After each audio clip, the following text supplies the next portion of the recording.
Good afternoon. I'd like to call the February 9th, 2016 City Council meeting to order. Please join me in the Pledge of Allegiance. I pledge allegiance to the flag of the United States of America and to the republic for which it stands, one nation, under God, indivisible, with liberty and justice for all. Please call the roll. Councilmember Dominguez. Hart. Hotchkiss. Here. Murillo. Here. Rouse. White. Mayor Schneider. Here. Mr. White is here, and Council Members Rouse and Hart are out for today. That's why you're over here. So it's all good. Any changes to the agenda? Yes, Madam Mayor, we'd like to pull item number 9, contract for storage of pass-through water in Lake Kachuma. Okay. So is there a motion to pull number 9 to a later date? So moved, Madam Mayor. Moved by Murillo, second by Hotchkiss. All in favor? Aye. Okay. All right. Public comment. I have a few speaker slips here and 2 minutes at the podium. We'll start with Kenneth Locke, to be followed by Pete Dalbello. Good afternoon. My name is Kenneth Locke. I want to get into the idea of the word sickening. When something is sickening, it means that it's sickened, and it causes people to be sick. So if something is sickening, again, it's a source of people to become sick. And it turns out that I have to explain that either a person is completely healthy or they are completely sick. There's actually no in between. When it comes to tennis, I represent the first healthy tennis player who actually is a teacher now, who teaches healthy knowledge. And I've been kind of in this community for about 15 years or so and talking about this. And I'm sorry to say that people aren't becoming healthy. They're actually remaining sick. And the basis of that is understood. I'm here to bring people over to holistic health. We'll develop both arms. And then all the tennis teachers in town, I'm sorry to say, have to throw them into the sickening category based on the fact that they're all teaching everybody just one arm. So it's kind of like a dead ringer. And to understand what it means to be healthy, completely healthy, it's really important for the kids. I'll probably go before the school board and kind of mention to them now, through my becoming healthy now, I can actually explain the whole basis of the how tennis is a mind-body exercise, complete knowledge, complete exercise, spiritual balance, and then a soul in relation to becoming a teacher. So when a person learns tennis now, they actually will become a student teacher, actually a teacher healer, student athlete, kind of ... Thought I'd share that with you. Thank you. Pete Dalbello and Michael Merinda, you're going to waive your 2 minutes, okay? And then Phil Walker. So, Mr. Dalbello, you have up to 4 minutes.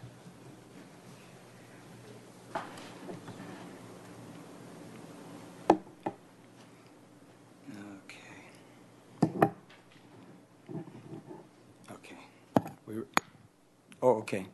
Madam Mayor and City Council, my name is Pete Dalbello, and I'm a Santa Barbara native. I want to take this opportunity to thank Mayor Schneider and the City Council for always being so respectful to both me and my future City Council campaign, which will take place in 2017. As the founder and president of the International Chiari Association, which will turn 5 years old on April 8th, I understand the importance of constructive communication and working together as a unit. We all know that politics can be a rough environment, but I think everyone will be surprised that the first person to disrespect my future campaign was not someone in my district. It was not someone in this city. It was not even someone in this county. The first person to disrespect my campaign was Councilwoman Emily Jordan of Galena, Kansas, of all places. This naturally caught me by surprise, as I never even heard of Councilwoman Jordan, and I've never been to Kansas. But Councilwoman Jordan chose to attack me online and inspired and encouraged her friends to do the same. I won't disclose the words of hatred, but the circus-like atmosphere she created was both unnecessary and unprofessional. My parents, who were both City Hall employees years ago, taught me that a city employee represents the city 24/7, and elected officials are naturally held to a higher standard. This is why I will be filing a complaint against Councilwoman Jordan with the town's mayor, city clerk, and city attorney. It is unfortunate that Councilwoman Jordan is in Kansas and is not in this room right now, because if she was, I would hand her a copy of this that is from the League of Women Voters. It is called Civil Discourse in the Public Arena. I would also recommend to Councilwoman Jordan that she follow the respectful example shown by two women in front of me today. Mayor Helene Schneider herself, a former councilwoman, I believe 2 terms as councilwoman. Thank you. And Councilwoman Kathy Murillo. I want to thank you both, as well as the council. As I know we don't always agree, but I know there is mutual respect. And I want to mention, I know it surprises me how many people actually, I'm happy to see how many people watch Channel 18. Because when I was at the film festival, people say, I saw you on Channel 18, or they ask me about, I'm really happy to see that. Because, I know we're not as interesting as the Kardashians, but we do important work, at least, and you folks more so. And it's very nice to see. I wish more people would watch Channel 18 and C-SPAN and the news to follow what is going on, not only locally, but nationally and internationally.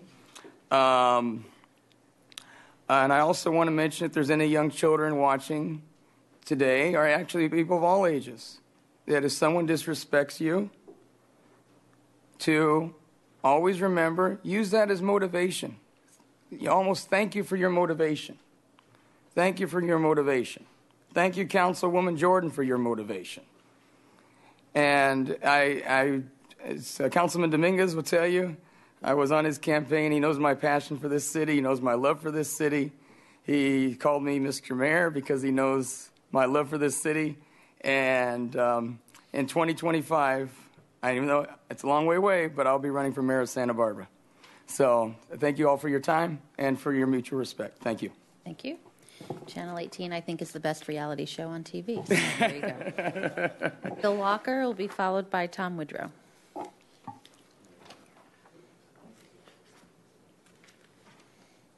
Can't top that. Good afternoon, Madam Mayor, members of the City Council. Galena, Kansas, is that near Fort Leavenworth, Fort Riley?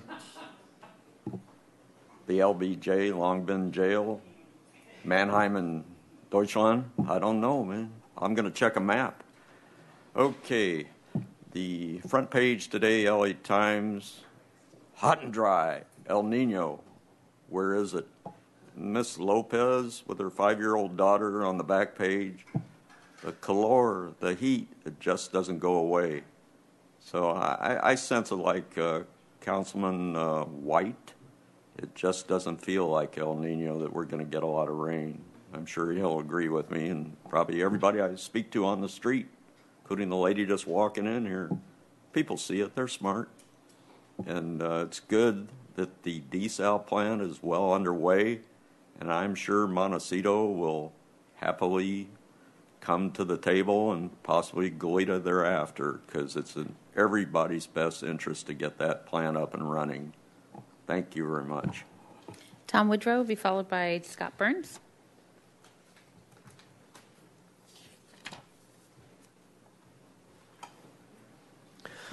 Thank you, Madam Mayor, members of the City Council.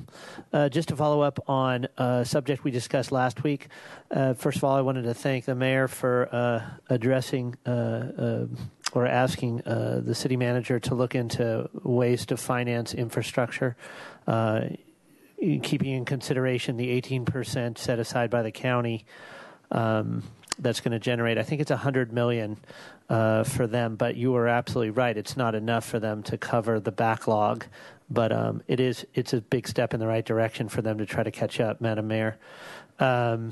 So my calculations, and they could be off. Also, I want to thank Councilmember Hotchkiss for looking into this. I understand, I heard from the county that you've been making inquiries and trying to get some numbers. And the best I could understand, though, for the city is maybe this could generate, if we took, let's say, 1%, the equivalent of 1% of annual sales tax over a 20-year period, might be able to generate $10 million. But I just think that's a real consideration. Instead of the 18% that the county did of future growth in revenues, you might be able to do as much as 25. And what that might add up to, at least that could be one piece of the puzzle. So you could end up with some sort of a tax, some sort of a set aside of future growth in revenues, and then maybe something else, and I don't know what that is, but one way or another to cobble together something where you get, a broad base of support rather than something that would divide you as a council and divide the city. And I think you could do that and also get a unanimous support, certainly support from City Watch, particularly if you're willing to go and delineate how those monies would be spent, particularly on infrastructure, streets, roads, all the basic stuff. So I just want to follow up on that. Thank the mayor for looking into it, and as well as the rest of you council members who are interested in that. Thank you. Scott Burns will be followed by Andrea Roslinski.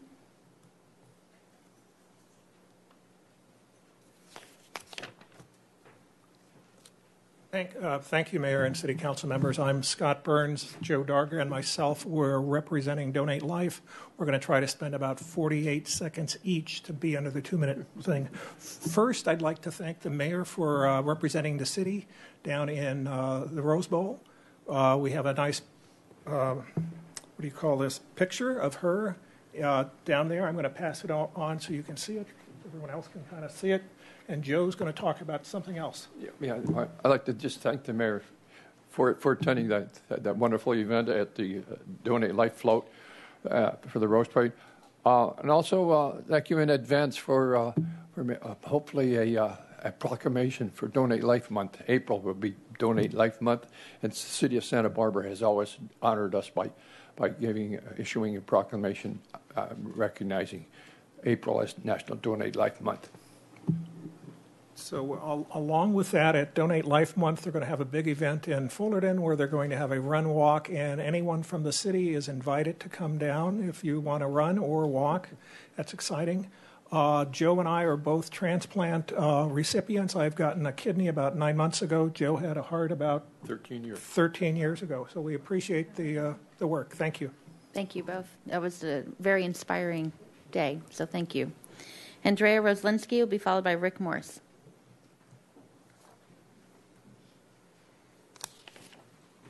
Good afternoon, Mayor and City Council members. Well, today I was going to stay out all the politics and do a poem. Kathy's always asking me for a poem. But, okay, here's one I wrote right before. Here's one I wrote when at Alice Keck Park in 2004. When we were doing an exercise, there was a poetry group, and we did an exercise where we started with the same 2 words and ended with the same 2 words. It was at Alice Keck Park. It was a beautiful summer morning, September 3rd, 2004. Okay, mystical morning, dawn, light emerging like fiery dragons, breathing. Wait, now I got to start over. Okay, mystical morning, dawn light emerging like fiery dragon's breath, scaring birds into flight. The clouds forming into waves of smoke, touching the barren branches. Thank you, God, for waking me up so I didn't sleep through this mystical morning. And here's another one I wrote New Year's of this year, January 4th on State Street. Embrace the change. No time for despair. New journey ahead. Only goodness and joy can be in the future. Now I'm in a haze, want to blaze myself to sleep, but no way, need to plan my days, pray, find a sweet place to stay so I can bring in the new year with happiness and no fear. Singing, dancing, yoga, remembering my passions, and studying my lessons as I return to school, using my wisdom as a tool to create blessings infinite every minute. I'm ready and grateful for 2016. And is my 2 minutes up? If not, we need to fix the infrastructure, maybe with We'll see. Thank you. And the breaks, I wrote the mayor.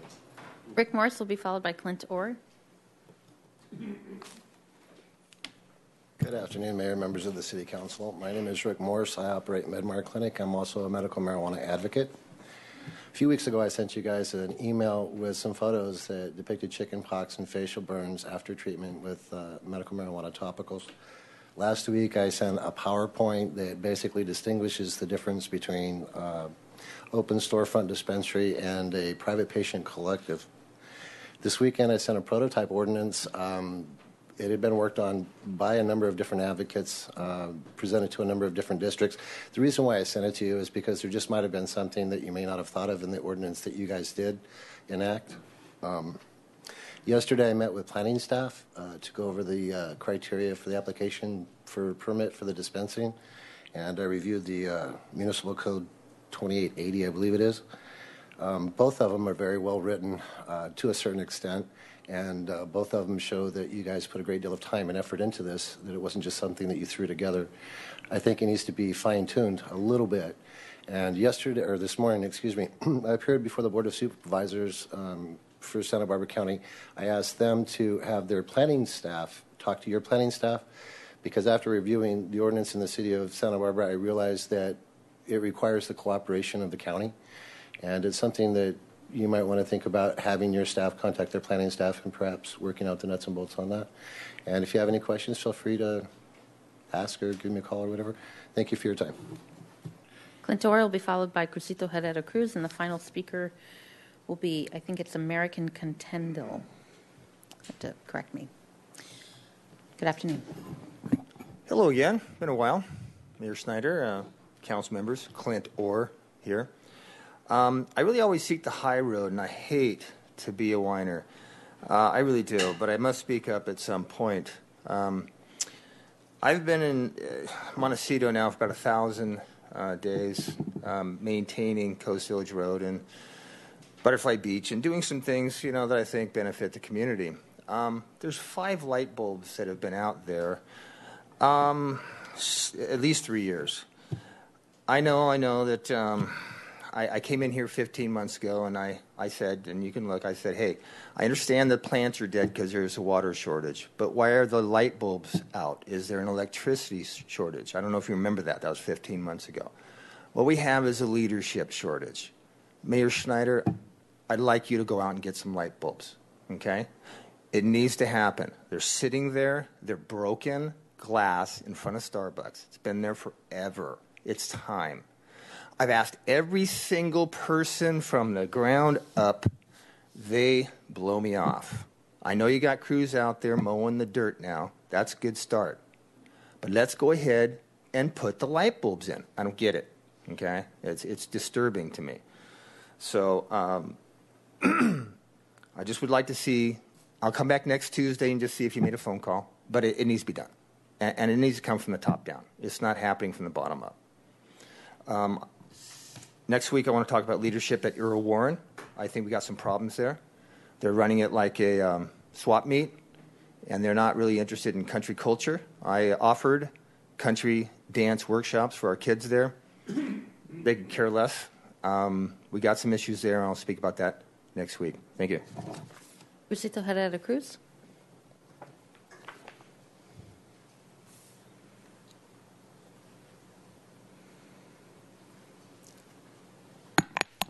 Buenas tardes, Mayor Helene Schneider, district members, council members.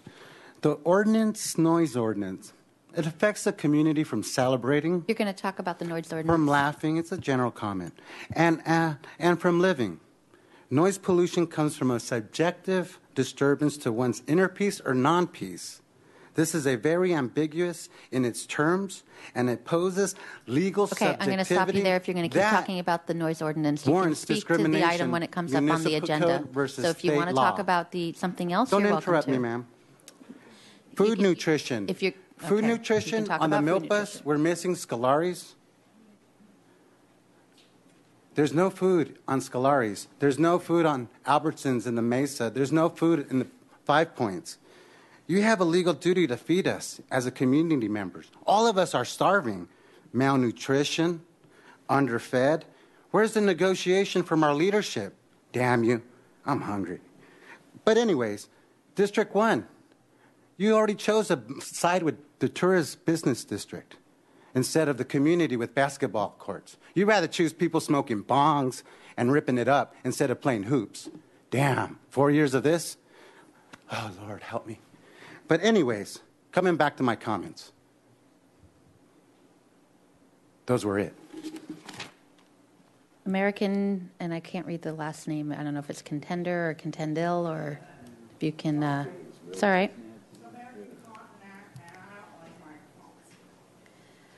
I would like to have a meeting with you.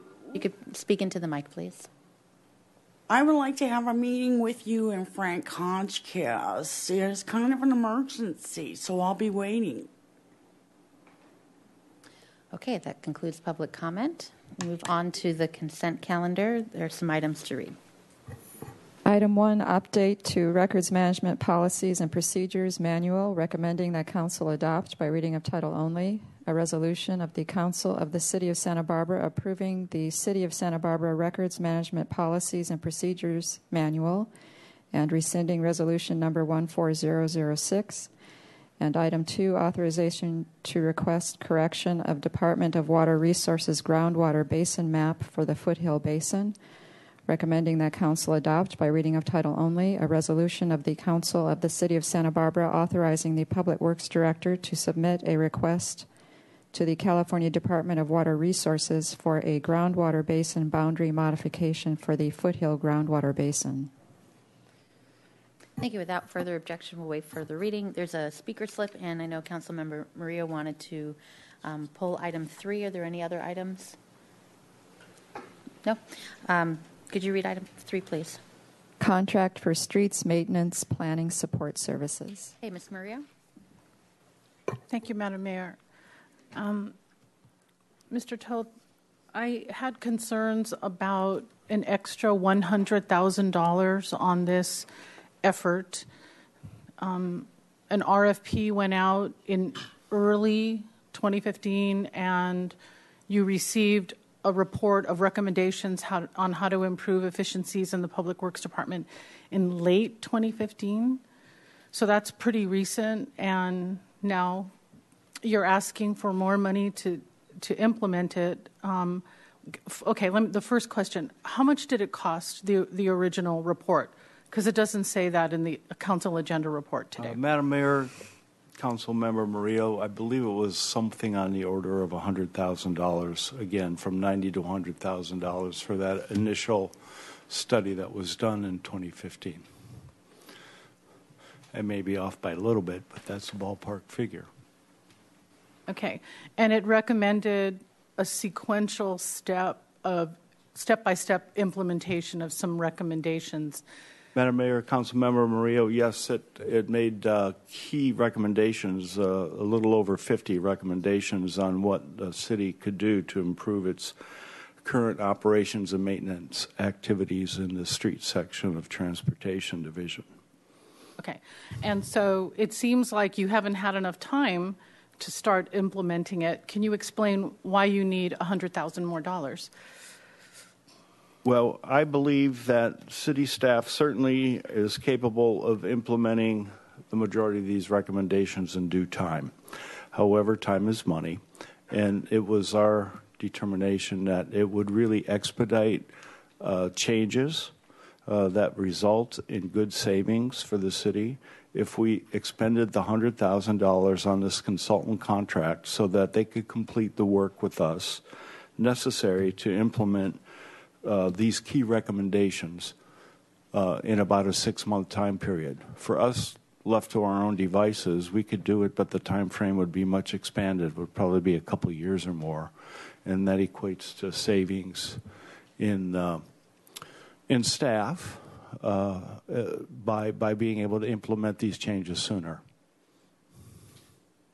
Okay, so I get a little nervous when I see savings by salary savings. So it is the goal to outsource our services or our work?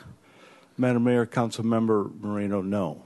It is not the goal at all. We plan to use city staff and to effect these changes and implement these improvements with our own city staff.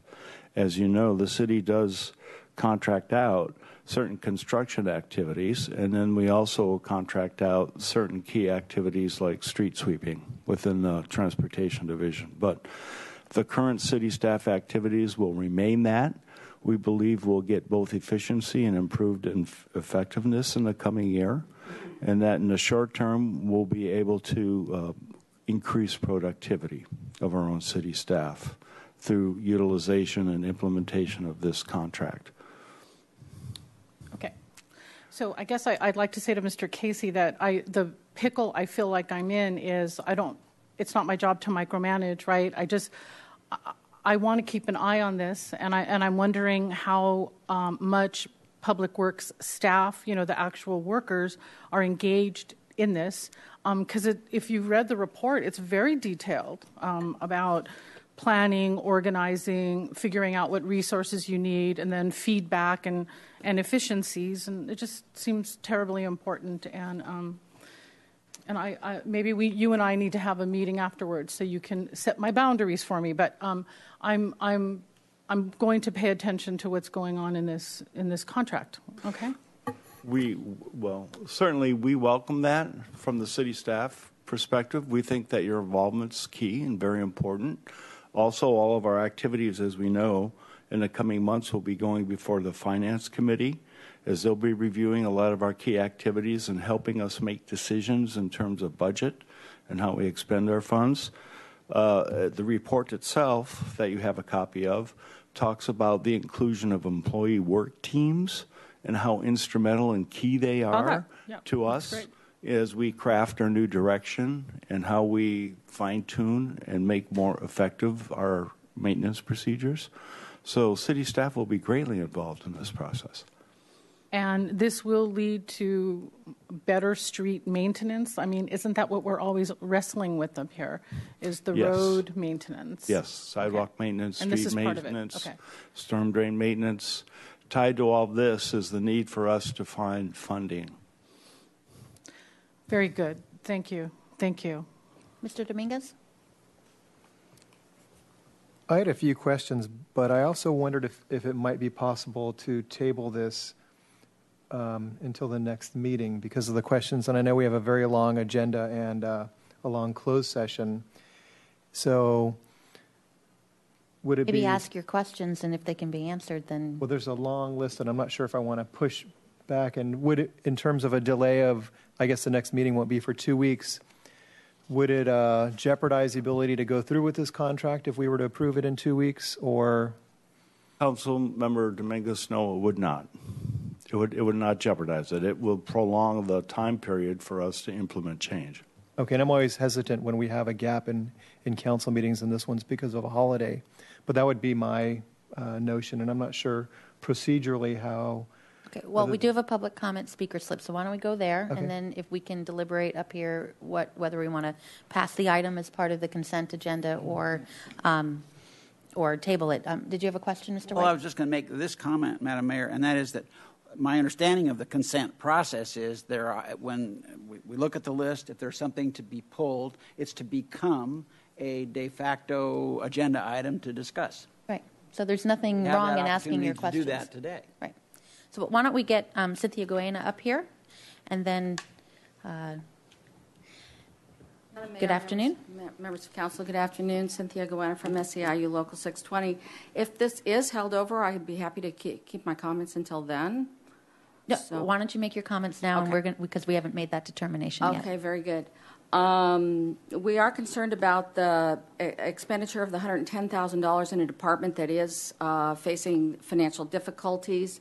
The CAR proposes that this money will come from salary savings in the future. That's always a red light for us because our people are often affected by that. We have a concern that following this very comprehensive and detailed and very exact report, that through this process the recommendations could be changed in a way that are detrimental to the members. For example, outsourcing. Now Chris has said that is not in the works, so if that was one of our concerns, but we've been assured that that's not being considered at this point. We were also concerned that it's going to be this similar matter is going to the Finance Committee in upcoming weeks, and maybe it could be held off until that point. So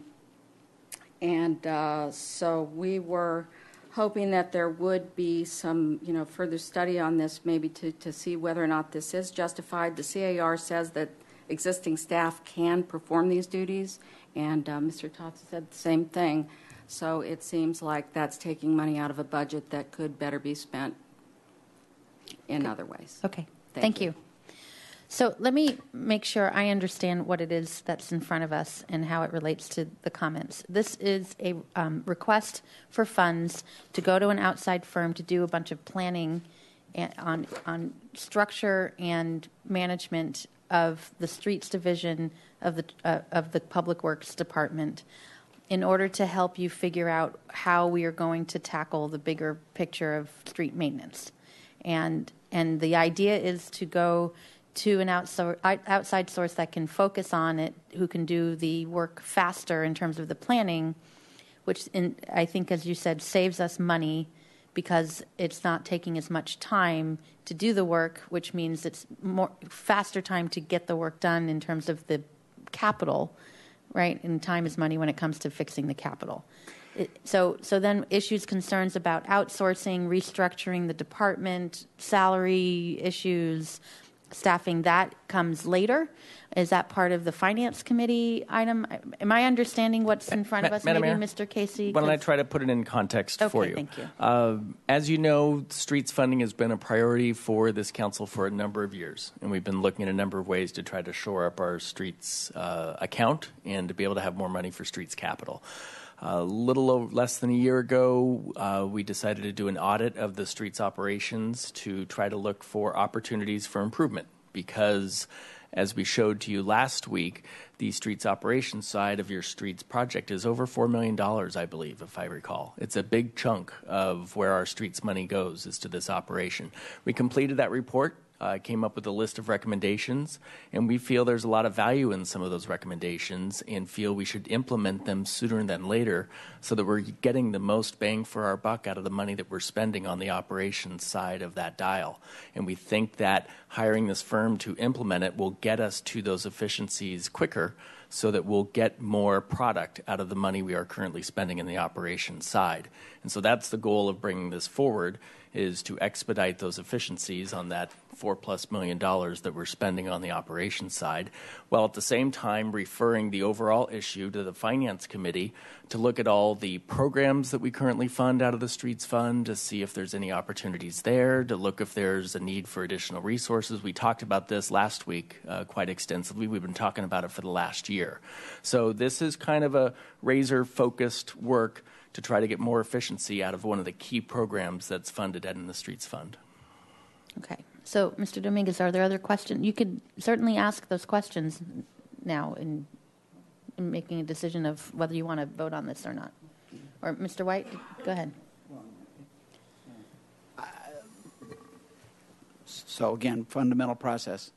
We have a consent item that's now coming off consent, and we're going to have a full hearing on it, right? We can talk about this as long as we want to. Right. Okay. So then, on this study, can we get a little more description of how it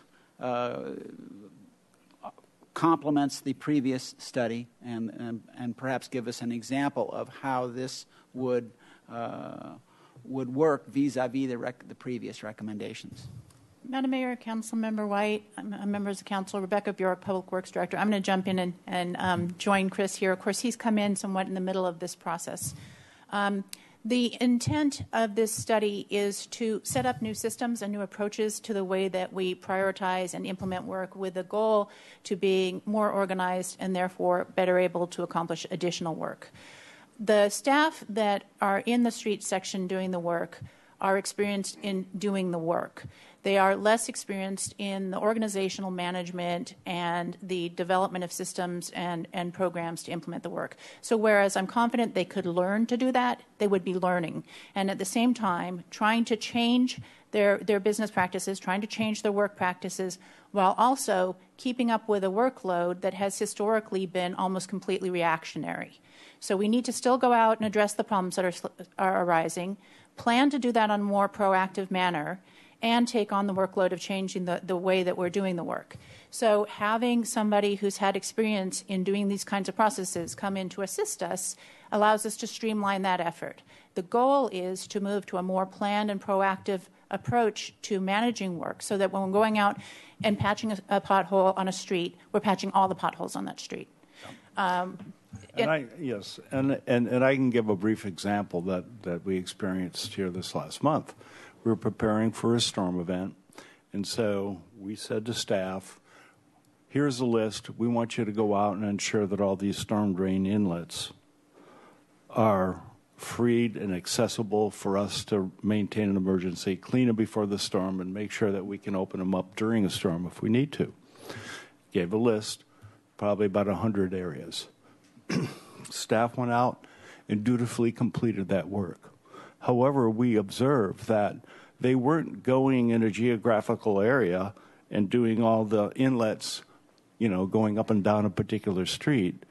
They were going down a list that were coded by catch basin inlet numbers, and in that same row, street names that were different.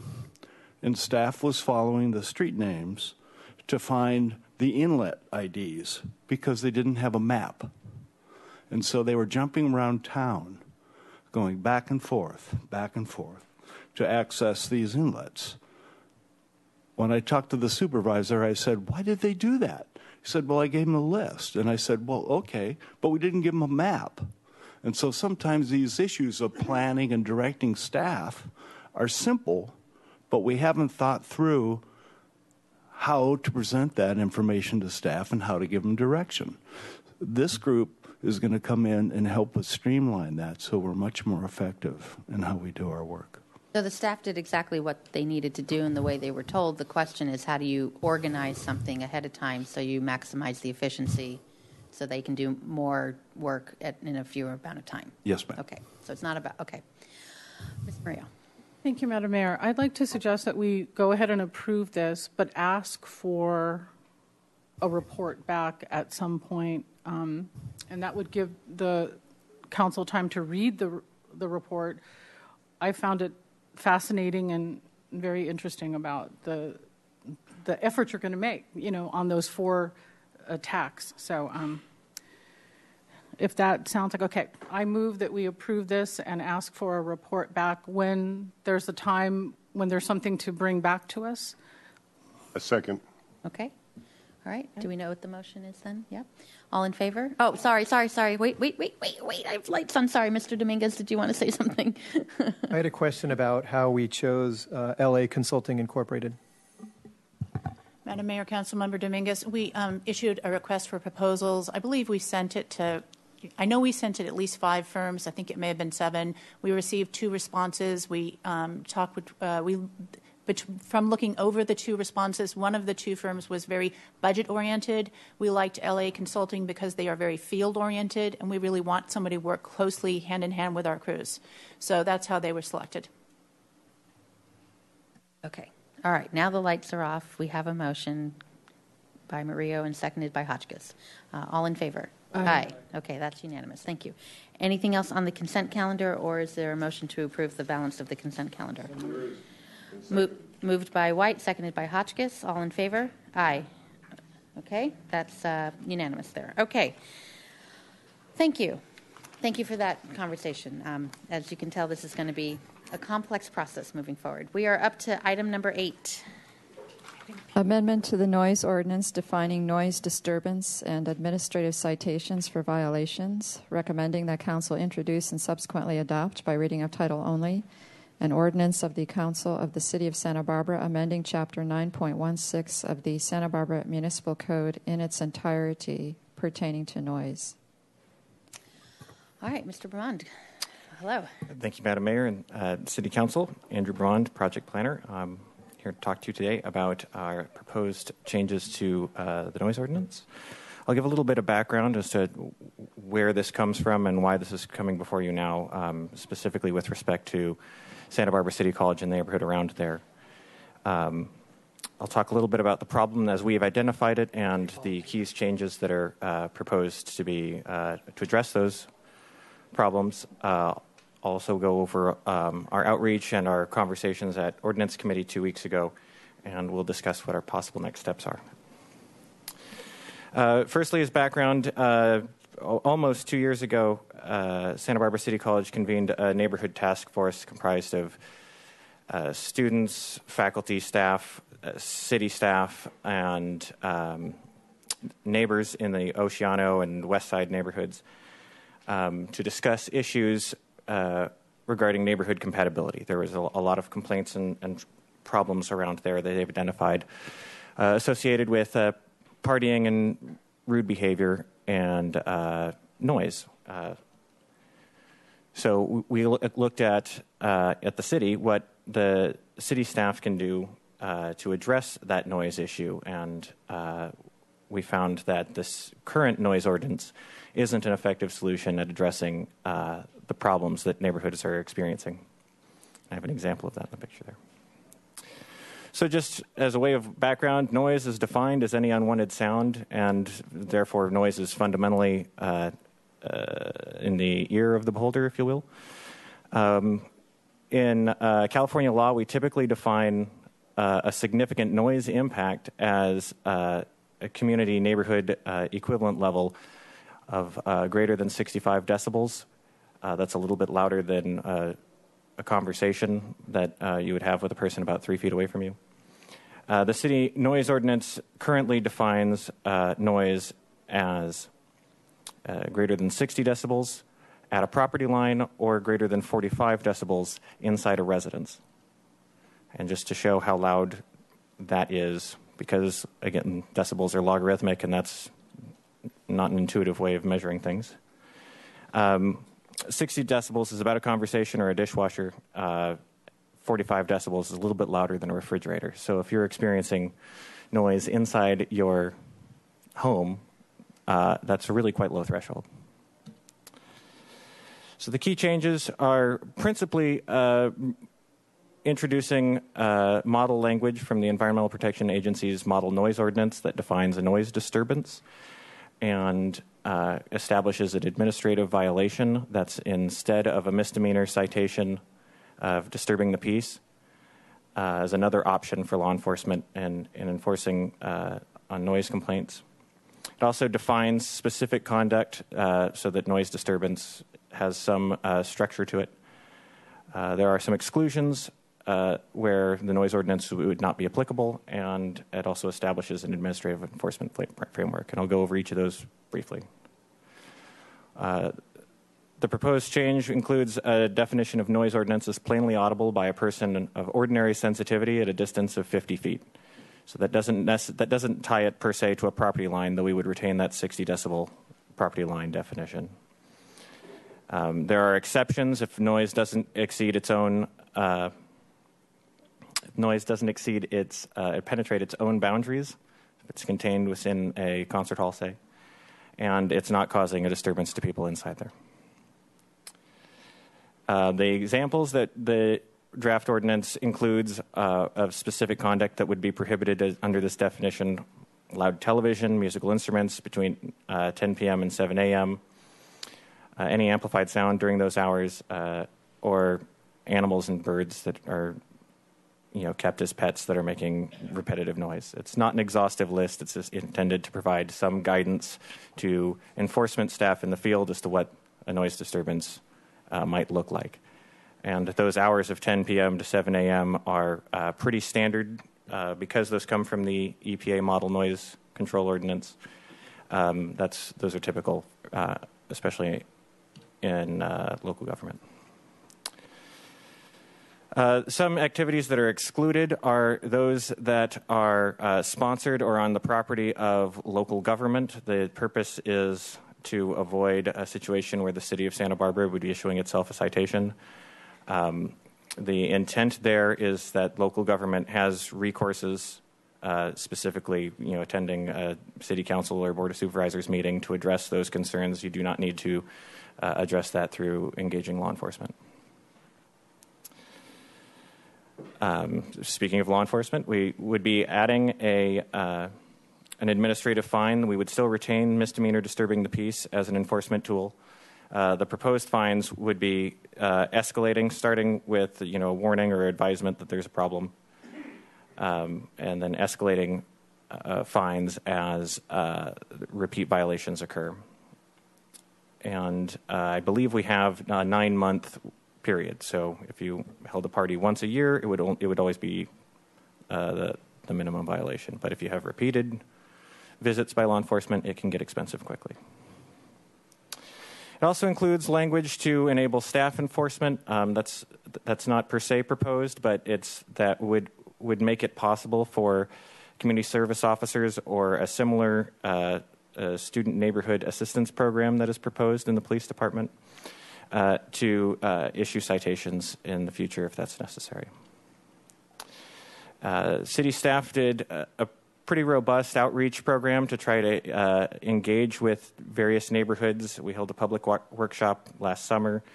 We were active on Nextdoor. We set up a web page on the city's website and sent out possibly too many emails to interested parties.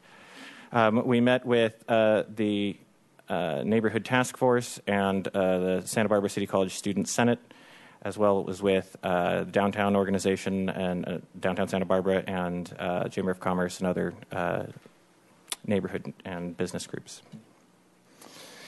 The majority of the comments were in support of the proposed changes. There's, I would say, generally comments addressed a particular nuisance in their neighborhood that they would like to see included or addressed as an enforcement item.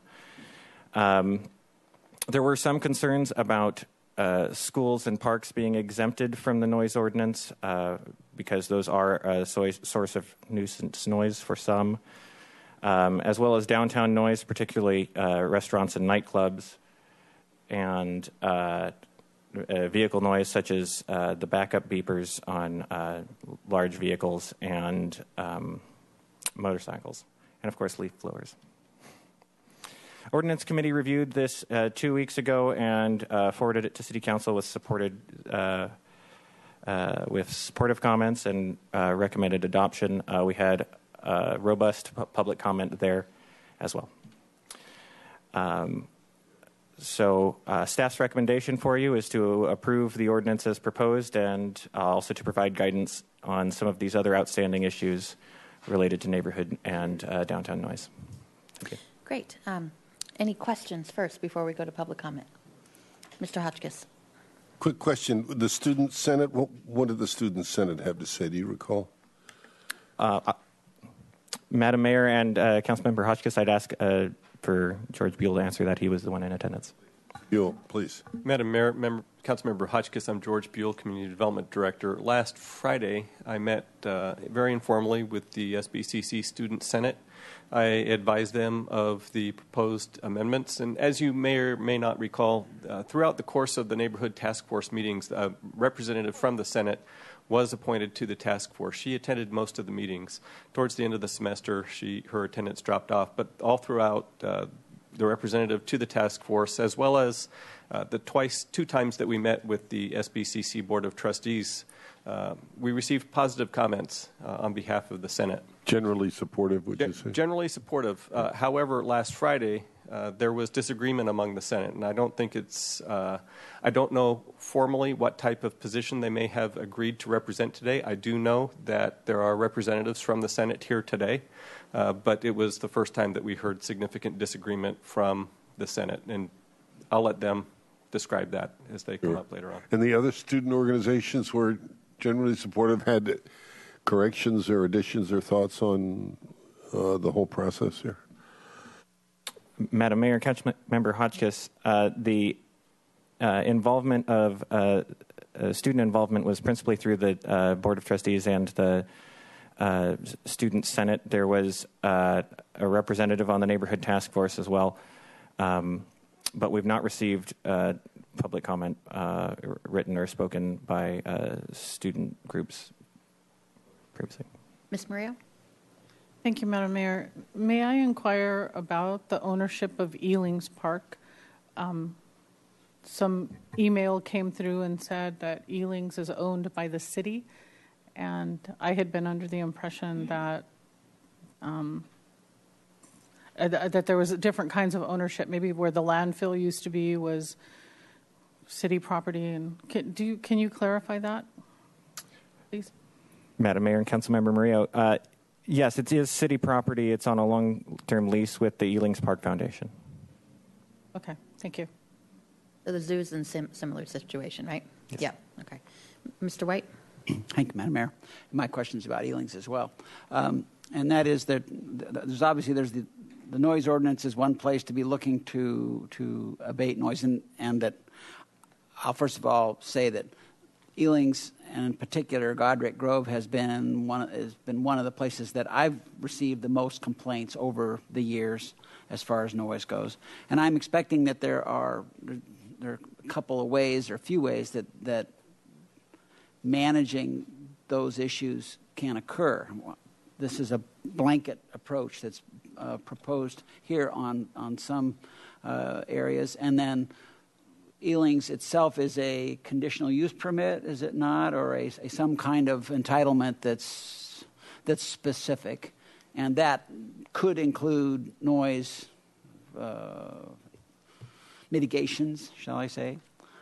So I want to at least open that topic. I know that we have at least one presenter here today on that issue, but it's in terms of noise. Besides, I'd say that the Fun Zone and Ealings have been the ones that I've gotten the most correspondence about over the last 6.5 years. So can you talk a little bit about what the ways are those the two ways that noise mitigation could occur at Ealings?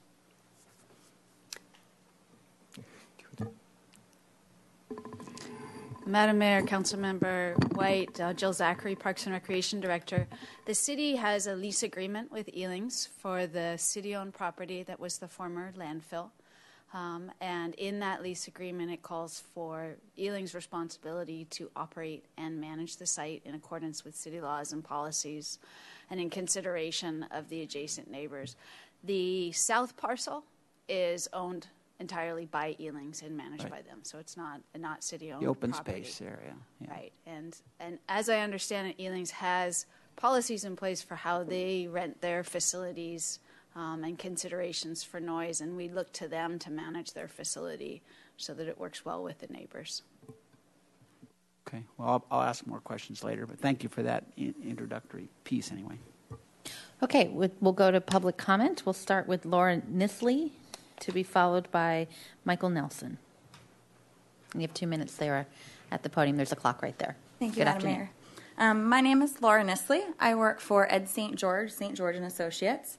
I have had the pleasure of managing the largest student housing complexes, not just in California, but across the nation.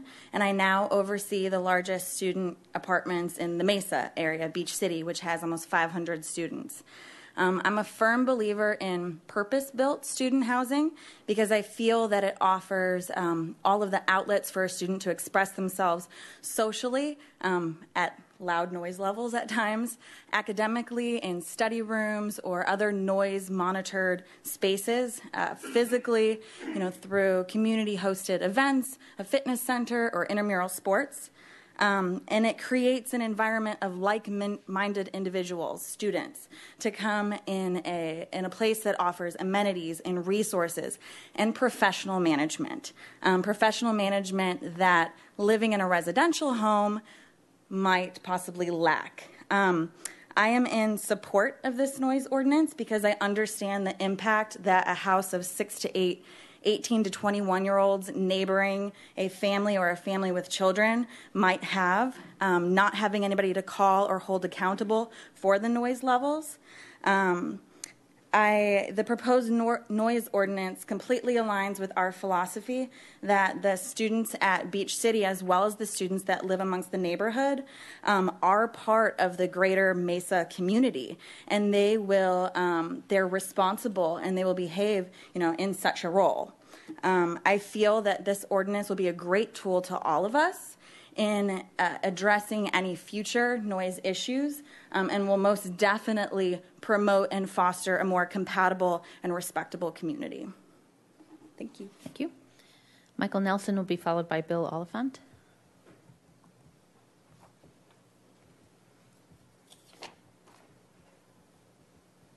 Mayor Schneider, members of the board, I am Michael Nelson. I am the executive director of the Ealings Park Foundation. Since 1983, Ealings Park has served as a wedding venue by virtue of a lease agreement with the city of Santa Barbara. We remain and continue to be committed to controlling noise disturbances in the communities that surround that park. We constantly try to improve the measures in our operations to do that and control the noise that's associated with a wedding celebration. Examples can include such things as we now have a park monitor who is available at every wedding. We actually try to enforce the 60 decibel level at the property line. We put the decibel level into the contracts. We try to use a list of vendors. We no longer allow wedding parties to select the DJ that they want. We pick the DJ for them as a way of getting control of that. We also try to respond quickly to complaints by the community, which is very close to the Godric Grove, facility. But it's a continual process that we need to keep working on, and I'd be the first to admit it. Now we're looking at a possibility that dancing is frequently associated with the wedding celebration. We can move the dance, maybe we can move the dancing from the deck, which is so close to the community, and put it in a grassy area which is more remote. That is one of the things we do. We're now talking to, at the time of a wedding tour, we're trying to tell these people that we're in a community. We will enforce the noise ordinance, that it is 60 decibels, and if you want a loud event, you're going to have to go somewhere else. So I guess the foundation realizes that it has an obligation to the community around us. We believe that there are administrative remedies associated with our lease agreement and longstanding partnership with the city of Santa Barbara to solve that.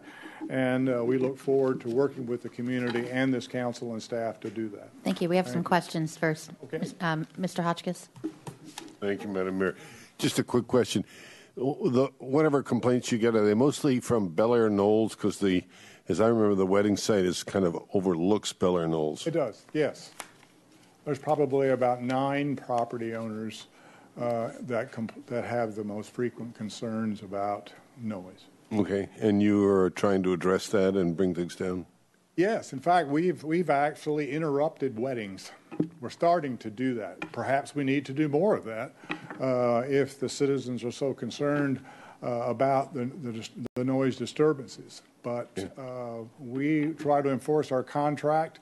We can basically shut down the wedding and not refund their money. We obviously would prefer not to do that. But we have about 44 weddings at Godric Grove last year. I see. Are you getting some acknowledgement or appreciation from the homeowners in Bel Air Knolls that have been complaining? No. I mean, I don't want to mislead you. We still have problems that we need to solve. Right. Now, I will say, and there's probably a speaker behind me who will speak for the Civic Association. They did a survey, and the overwhelming majority of that survey did, in fact, say they appreciated living near Ealings Park. Now, there was about 10% of that survey group who expressed real displeasure and disappointment with the noise that continues to come from Godric Grove. Okay. We've opened a channel of communication, if you will, with the president of that organization. I spoke to her after last week's hearing and said it would be great if we could get together to see if we could can work on this and hope that we can. Okay, I hope so too. Thank you. Ms. Murillo also has a question. I just wanted to thank you for scheduling a meeting with me tomorrow afternoon. Okay. And for people in the audience and people in the television audience that I'm happy to convey their concerns. And I love Ealings Park. And so I'm hoping that we can resolve some of these issues. And so when someone calls with a complaint or if they want to meet with you, your door is open? We certainly are. We've always been that way. In fact, it's not just me, the executive director, but I have board members. I have board members that are particularly concerned about this problem. One in particular, Michael Fauber, who was president of the board for many years before I got here, spent hundreds of hours on this. So I know it's not just me, it's the president of my board and the individual board members who are willing to work with you as well as the community to solve this problem. Thank you, Mr. Nelson. Thank you. Okay. Bill Oliphant will be followed by Robert Burke. Madam Mayor, members of council, good to see you again. This ordinance that I've been with the committee for 2 years, we started it. And to say that, that we would like it passed is an understatement. We're talking about basically residential area. When we were here 2 weeks ago with the ordinance committee, we weren't concerned about downtown, but yet other people came and talked about Ealings. They talked about Earl Warren, but we were talking basically residential. We invited stakeholders in this thing to come to our meetings. They were not secret. And then all of a sudden today, we're finding out, oh, there's a bunch of people that want to come and speak against the proposed ordinance because they think it's too restrictive. We never excluded anybody. And this really I have to chuckle a little bit. I mean, we asked students at City College, come to our meetings. We all live in this same thing. It seems like that we're targeting City College, but this ordinance will be citywide. Last weekend was, it goes off subject a little bit, but 4 officers came Friday night, 4 officers came Saturday. What a tremendous waste of personnel to break up parties and fights.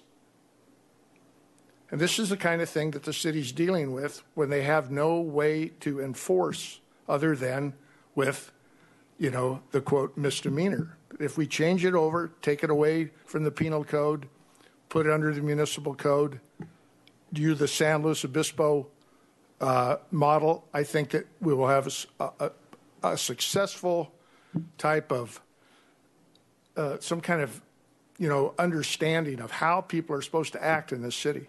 Thank you. Okay, thank you. Thank you. Robert Burke will be followed by Luz Reyes-Martin.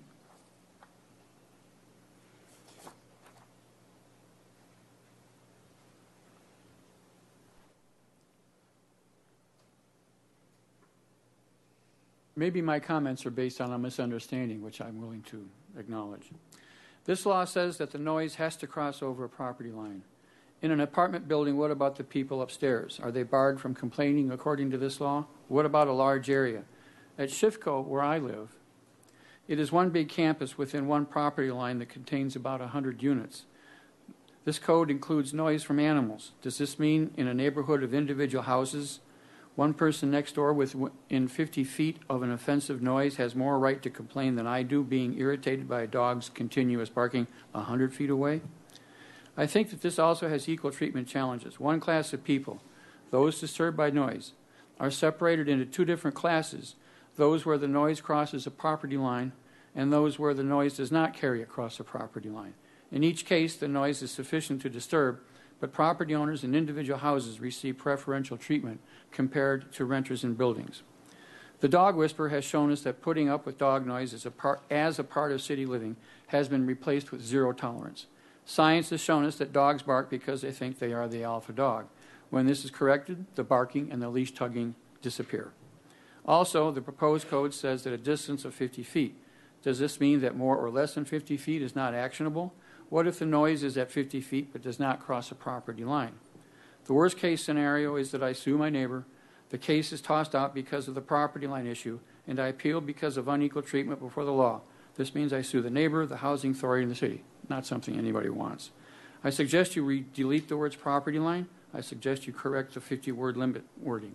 I appreciate your attention. Luz Reyes Martin will be followed by Gwen Stoffer.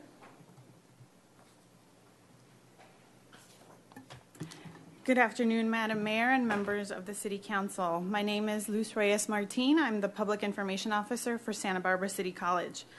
I'm here today on behalf of SBCC to support the proposed noise ordinance. As you've heard from city staff, the Neighborhood Task Force had the goal of identifying long-term and sustainable strategies to promote neighborhood well-being. The task force included residents, a representative from the Student Senate, SBCC staff, and city staff. The college remains committed to working with neighborhood residents, students, and the city to address neighborhood issues.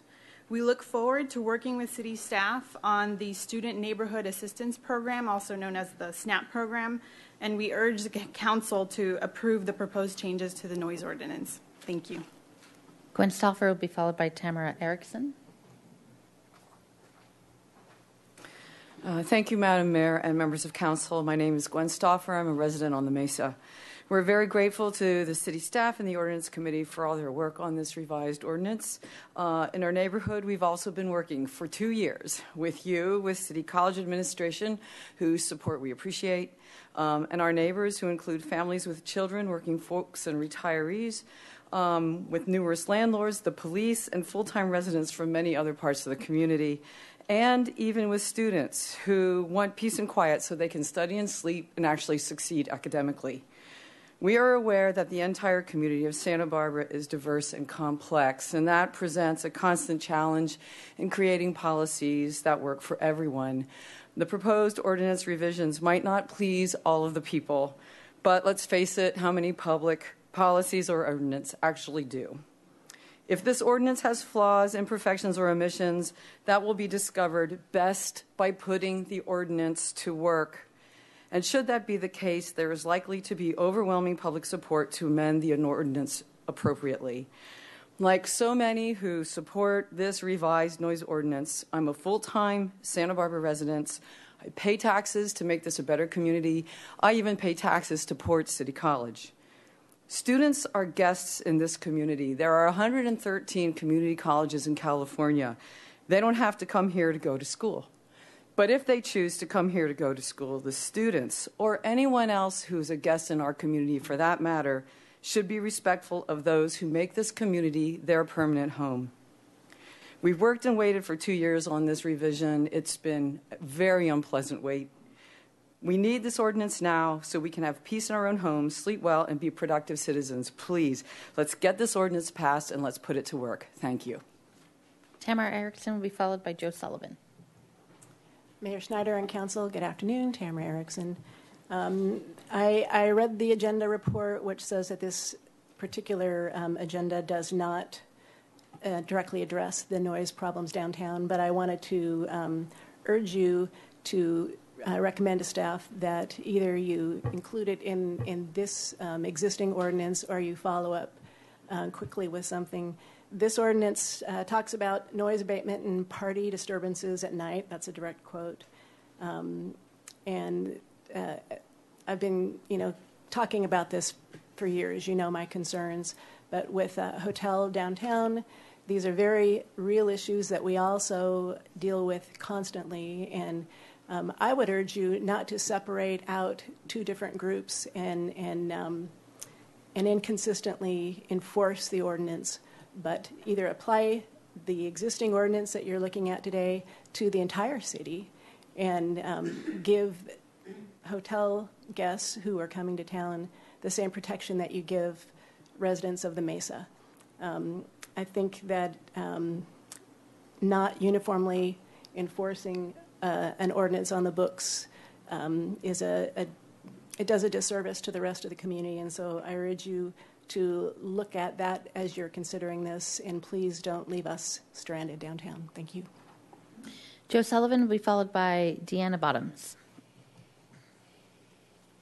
Good afternoon, Mayor Schneider, council members.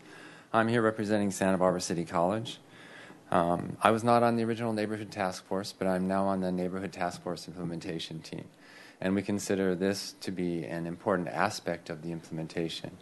I believe it gives us a chance to have first dialogue to turn what has seemed to be and this is my own words, a students versus residents issue into a let's be neighbors together. A chance to work it out, to work things out in a more reasonable manner, to take the adversarial aspect out of it that is there.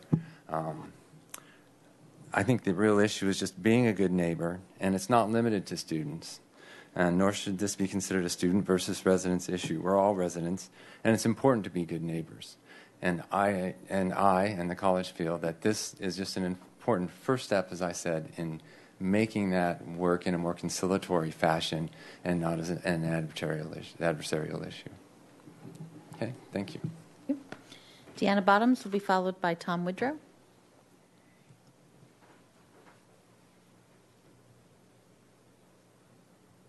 Good afternoon, Mayor Snyder and council members. After I've heard those who heartily support the noise ordinance, I want to say, as I think you all know, I do also support the ordinance. I'm also here representing my two daughters who are students at City College. And I just want to say, as we are divided by City College, the West Campus, by a chain link fence, seriously, they as students, and they're living with them for the last 3 years there at campus and being involved with this noise ordinance with the task force for 2 years, their frustration has grown and grown and grown. They're students. They're 20 and 21. One is in rehearsal right now at City College Garvin Theater for a role in a play there. The other one is in class right now. They leave at night to go to the library to study. It's that loud. And it's very frustrating for them to live there, but to have to leave to go to the library. Luckily, we live right there, so they just walk over there. And they're there until library closes. So, I can't thank you enough for considering all of this, and I can't thank our neighbors enough for pulling together and bringing this to the forefront, because we've all been through a lot. Thank you so much. Tom Woodrow will be followed by Bebe Longstreet.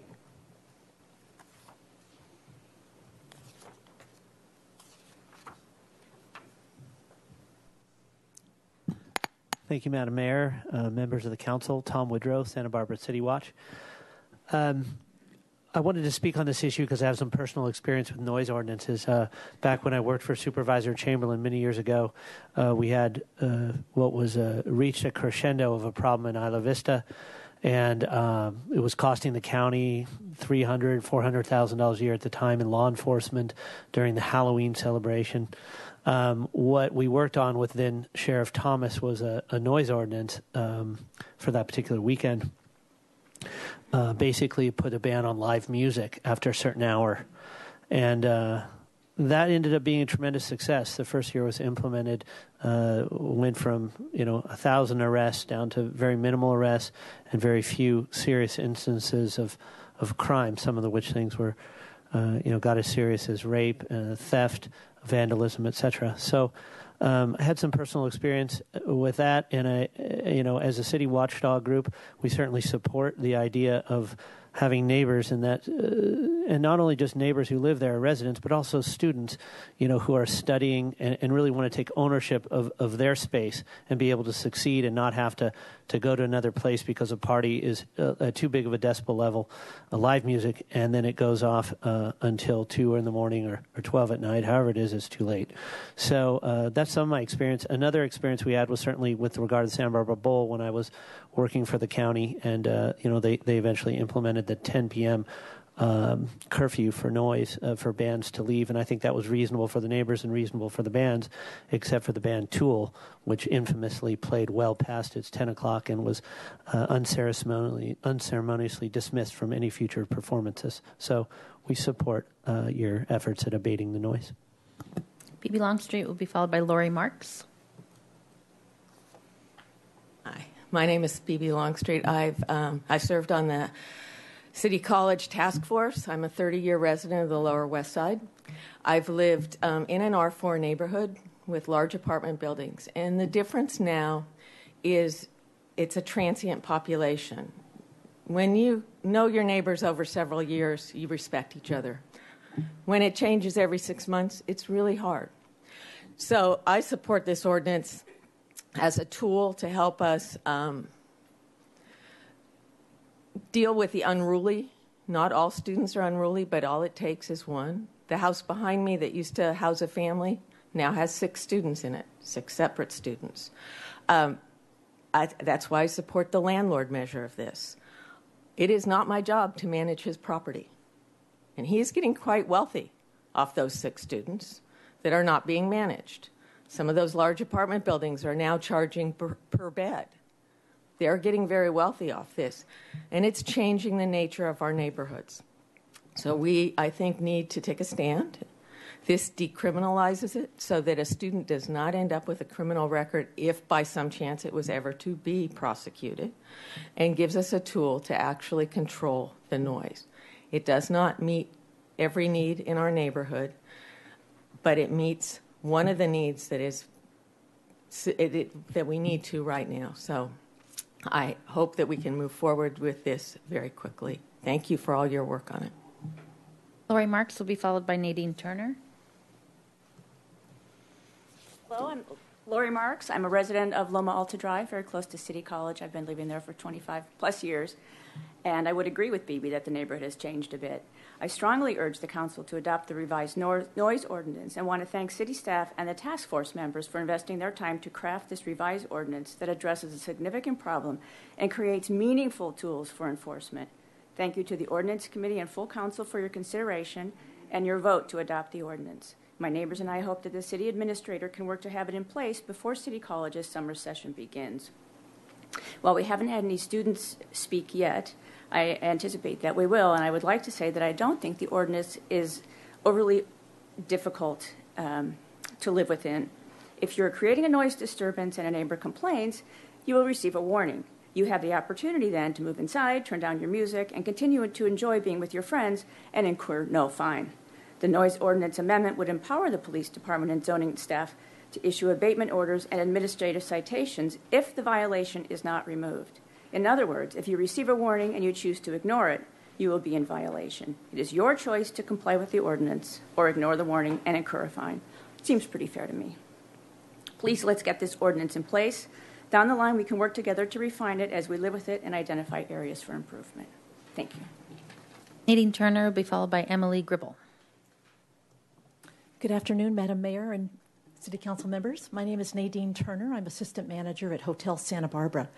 In my role, I have I'm directly involved with the comments which guests make during their stay or after their stay.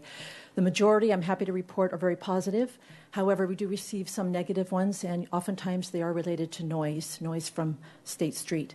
I would please ask you to look at revising the noise ordinance for downtown.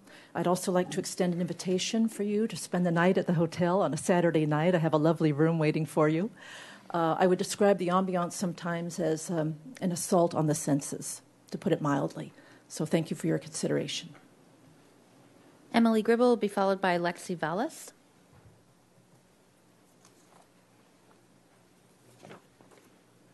Good afternoon, Madam Mayor and council members. My name is Emily Gribble, and I live in a wonderful student-filled apartment located in the safe neighborhood in the Mesa, home in which I have been able to excel academically regardless to the noise. I'm a full-time student at Santa Barbara City College. I'm active on the Student Senate, and as of recent, the newly appointed student trustee. Although active on these boards, my comments here are not reflective of those said boards. Today, ladies and gentlemen, I ask you to reflect to your 20s, your time in college, and your bank accounts throughout those years. Upon hearing about the SNAP program, students throughout the Mesa were highly in favor of a student first responder, but shocked to hear about the massive fines that would come with a second police responder. $350 that would come to both the tenant and the landlord realistically means $700 initial fine, since we know landlords will be deducting this from the security deposit. $700 is more than I personally make a month. It is more than my rent, $700 is 7 to 8 college textbooks, 70 hours of working at minimum wage. $700, ladies and gentlemen, is absurdly hard fine to ask of these community college students for playing music at 10:30 on a Saturday night. We are in favor of working side by side with our fellow neighborhood families, but such drastic measures make for only more divided demographic. On behalf of the student community within the Mesa, I suggest that the first fine following a student SNAP responder is a mandatory 2 hours of local community service. Have these students that are disturbing these families meet the neighbors next door, see the children that they are keeping up, and establish a level of mutual respect. For the second fine, it should be $150 to the students and $150 to the landlords. And finally, a maximum fine of $300 to the students and $300 to the landlord. Again, we remember this is a community college with no student housing and an impeccable academic reputation. Especially since we will be implemented just along the Mesa, where students can capitalize on this #1 community college in the nation and the proximity classes, which CC, again, fails to provide student housing. I promise our intentions are not malicious in any way when we play our music too loud. There is just a lack of communication between students and families. The SNAP program is not inherently bad. It works for communities surrounding Cal Poly and similarly UCSB. I ask you just one more time that this is a community college, not a university. You need to wind up, please. I ask you to consider the hypocrisy that at 7 a.m., this very same neighbor who called the police at 10:30, resulting in us paying a $700 fine, can rebuild his roof at 7 a.m. when we have a midterm at 9. There is just, it's with absolutely no repercussion. Ladies and gentlemen of the council, I ask you to consider the proposed ordinance. What detrimental effects it has on our students. Your time is up, but Ms. Murillo does have a question for you. Of course. So go ahead. Thank you. So you're part of the Senate now. I'm not representing them on any. I'm representing the students who I've personally reached out in no affiliation to the Senate or the Board of Trustees, reached out to them on a one-on-one basis. And since this is occurring during most of our student hours at classes, I could only grab a couple of us to come who live there. Thank you. My question is that the process had been going on for a couple of years, and you hadn't heard about it until recently. Is that what happened? Well, we knew that there was a neighborhood task force and someone was assigned to it, but we had not been informed.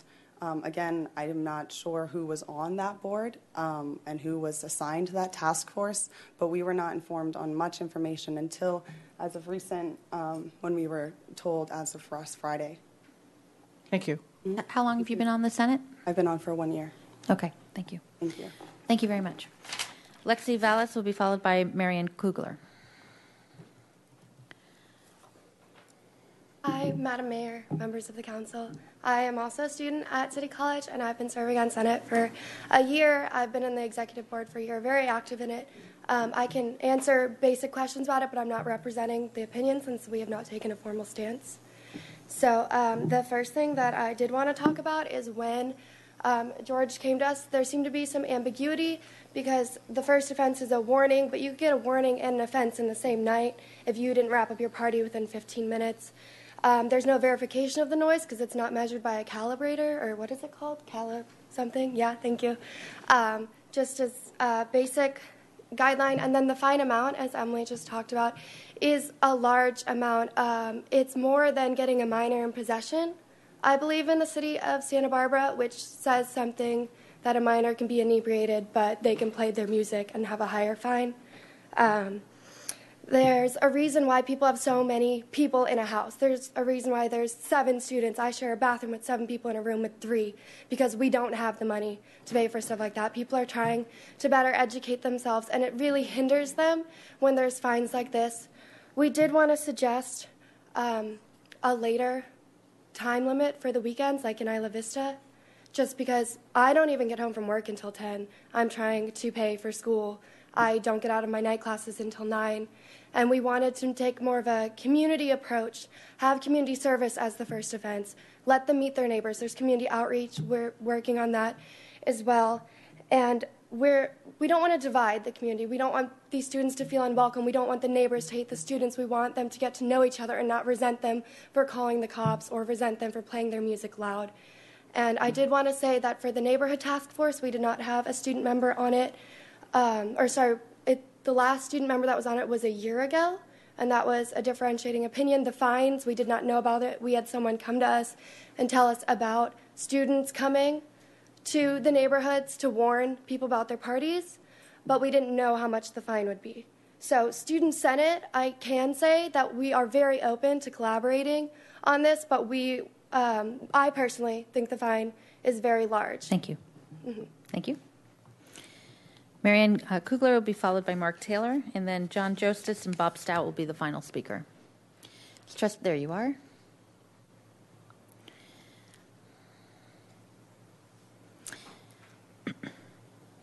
Oh, I'm sorry, Mr. Dominguez, did you have a question? Did you want to ask? I wanted to ask a question because the last two speakers mentioned a warning, and I've been looking through the ordinance, and I wanted to get a clarification because it could change the nature of their comments. Sure. So after public, staff, why don't you hold your questions till after public comment? If I had a question to the students regarding if they would rather have a warning or the question to the public speaker, or is the question okay? So I'm sorry, Miss Vallis, if would you like to come back up? I'm sorry, Miss. Yeah. Go ahead, Mr. Dominguez. So, I wondered if staff might clear up the warning part because it sounded like you were unclear in the last speaker. But is there a warning provision in here, or is it a first offense is the same as a warning, which doesn't make sense?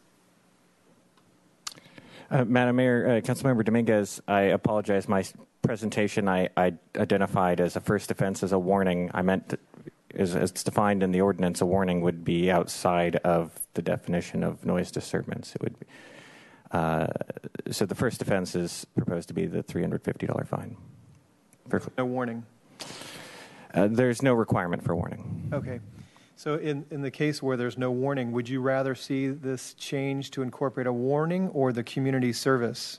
Well, what we had been told is that there would be student responders that would come and give the warning. If that committee was actually assembled, then the students would come first and say, shut your party down. So that way it's their peers telling them. And then if they didn't shut it down, the police would come and then issue them a citation. So I would prefer, regardless, community service as the first offense, just so if it were me personally, I'd want to get to know my neighbors. I've done community outreach in Isla Vista with really great results, and we run events there all the time, and I'm very respectful of my neighbors. Thank you. Okay, come on up.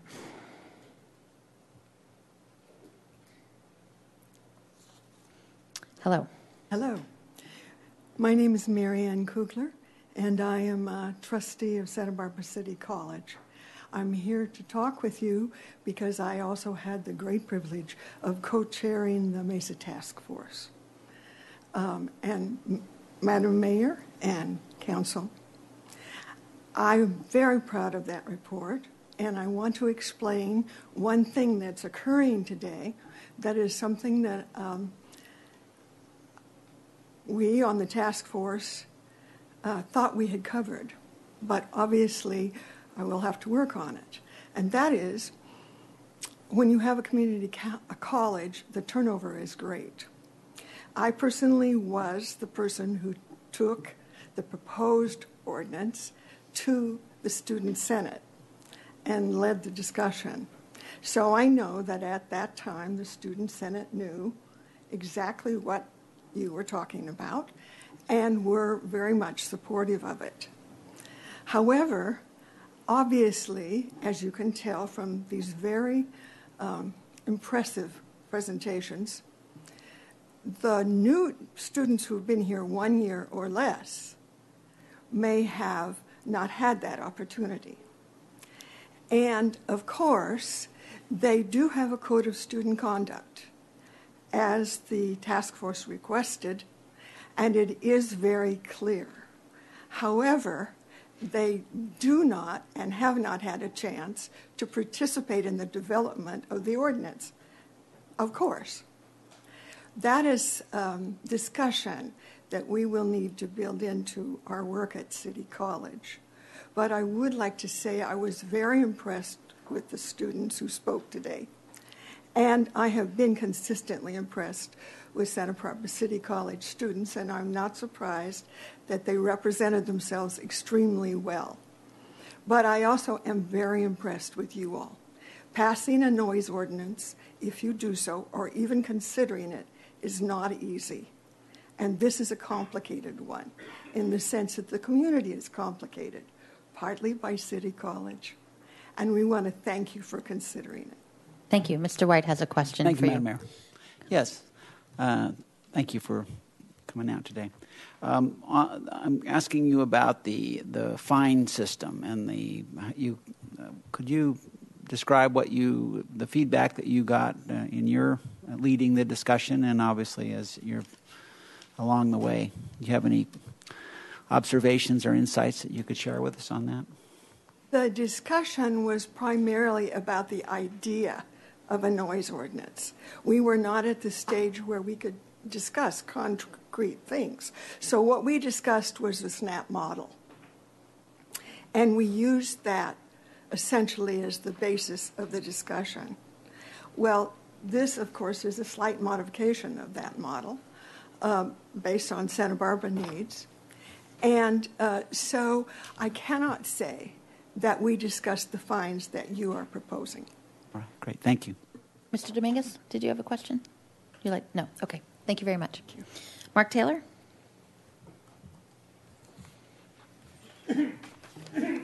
Madam Mayor, members of council, my name is Mark Taylor, and we want to thank you all for your support in bringing this ordinance and the changes of it to fruition.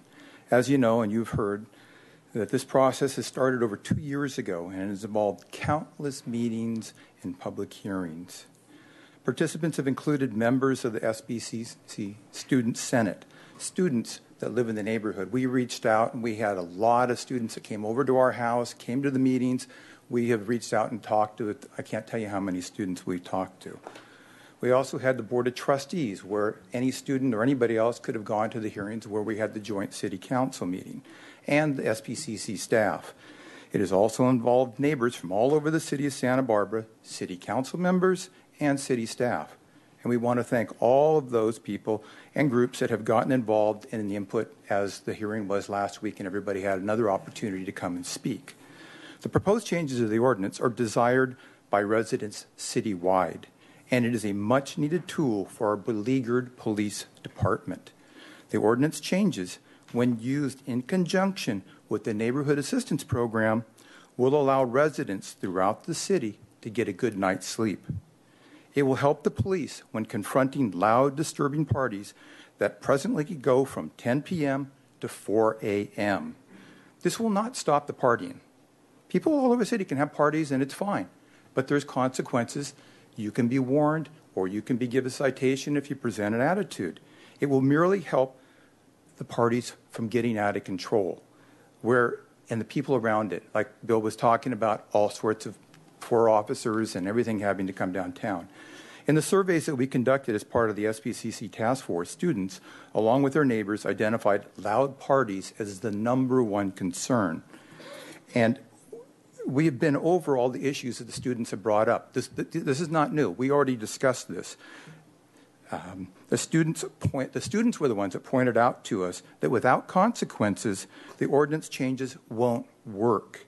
Community service doesn't work. They'll just figure they're just going to put that into it. Need to wind up, please. Okay. The changes are already in place in San Luis Obispo, along with the fine. That's been there since the very beginning. We need to get this in place now. We need to do it. Since we have an interim police chief, we'd like to make sure this doesn't fall through the crack and get it implemented. Thank you. Thank you. John Jostes, and then Bob Stout will be the final speaker. Thank you, Madam Mayor, members of council. Today, I'd like to address you as neighbors. That's right. You own property across the canyon from me. And I'm very much in favor of you moving this ordinance along because it makes common sense. But at the same time, I'm puzzled by the inherent conflict that you're confronted by of being a property owner that's exempt from the provisions of the ordinance. Your tenant, the Ealing's Park Foundation, has good intentions, and for the most part, they are very good neighbors. But Thursdays, Fridays, Saturdays, and Sundays during the summer and spring and fall months, there's a lot of noise that happens. The same kind of noise that you're trying to confront at City College. Folks from out of town have parties. They get on a loudspeaker. The best man has had too much to drink, and they start to talk very loudly, and I can hear it inside the house with my windows and doors closed. I've tried to be very constructive in working with the Ealing Park Foundation. I've spent over 100 hours negotiating with them over the past 7 to 8 years, and for the most part, the only thing we've come up with is a noise monitor. But that, again, puts the responsibility of enforcement on our shoulders as next-door neighbors, not on their shoulders. There are certainly opportunities to try to address the problem outside of the ordinance. There's a conditional use permit process. They don't have a conditional use permit. Maybe they should think about it. There's the lease process. Your lease with them goes for I don't know how long, but that's really beyond my purview, and I've been unable to crack that nut. I'd be more than happy to participate in task force meetings, sit on the board of their directors, but somehow we need to change the model here because more often than not, our summer nights and weekends are filled with noise that we really can't control. Even though it may be within limits, it happens 4 nights in a row, month after month, and we can hear it inside our house. So thank you very much. Pass the ordinance today, but I'd be interested to hear how you're going to deal with this internal conflict between providing for community noise controls at the same time being exempt from those same controls. Thank you. Thank you. Bob Stout.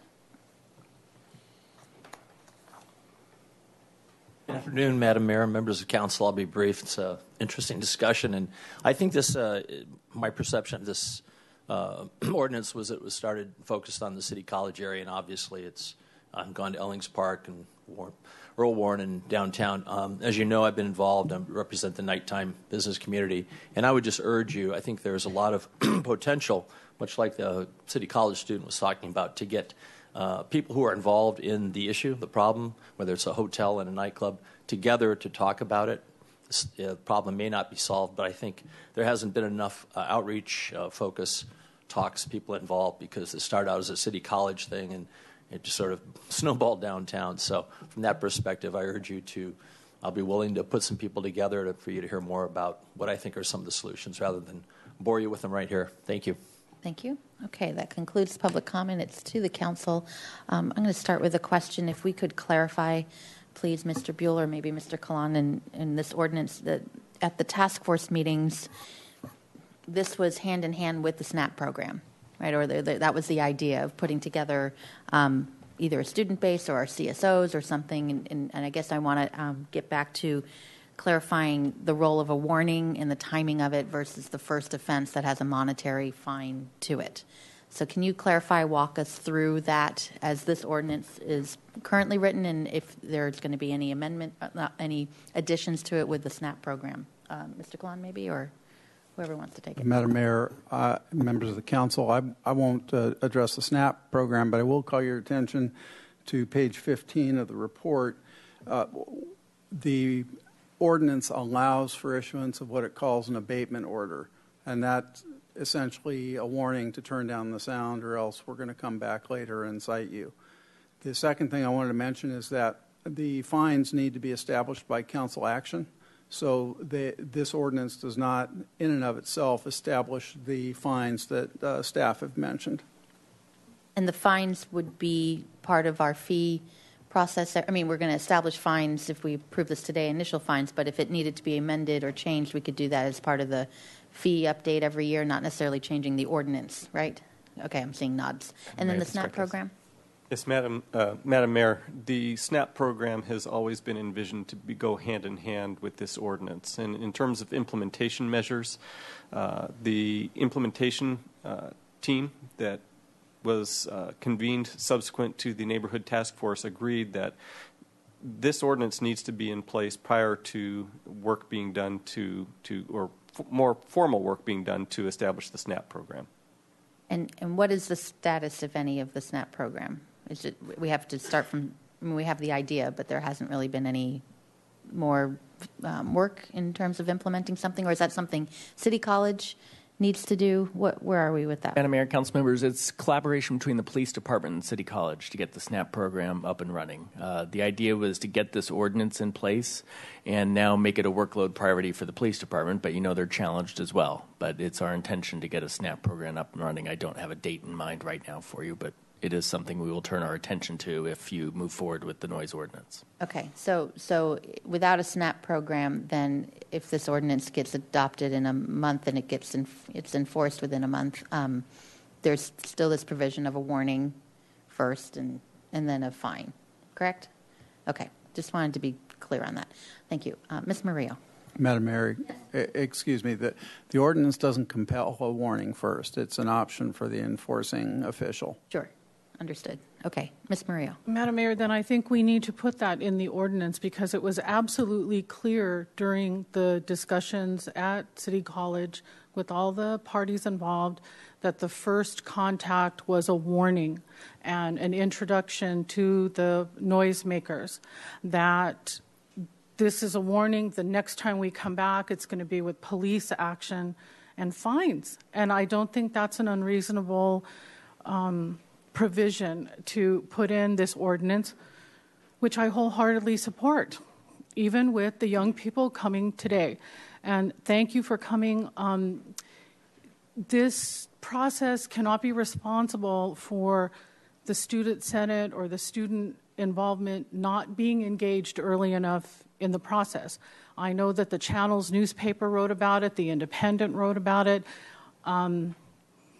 This process has been going on, and we need to put the ordinance in place with a warning first and then monetary fines afterwards. And one of the students was asking for open neighborhood communication. This wouldn't preclude that. Why there's the Mesa Village meetings are an opportunity. Our West Side Neighborhood Association would invite conversations. La Breza is in the West Side District formally. So I would certainly make an attempt at engaging students.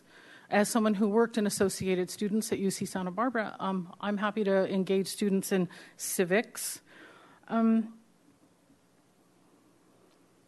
I think we need an ongoing review of neighborhood issues, maybe not that neighborhood task force, but are we committed to having our city council have regular combined meetings with the Board of Trustees at City College? That would be a great venue for ongoing discussions. And as someone who's been elected to the West Side, which touches the downtown district, and I have a couple of nightclubs in my district, yay, I would like to start a discussion with Mr. Stout and other downtown stakeholders about establishing an entertainment district and parameters.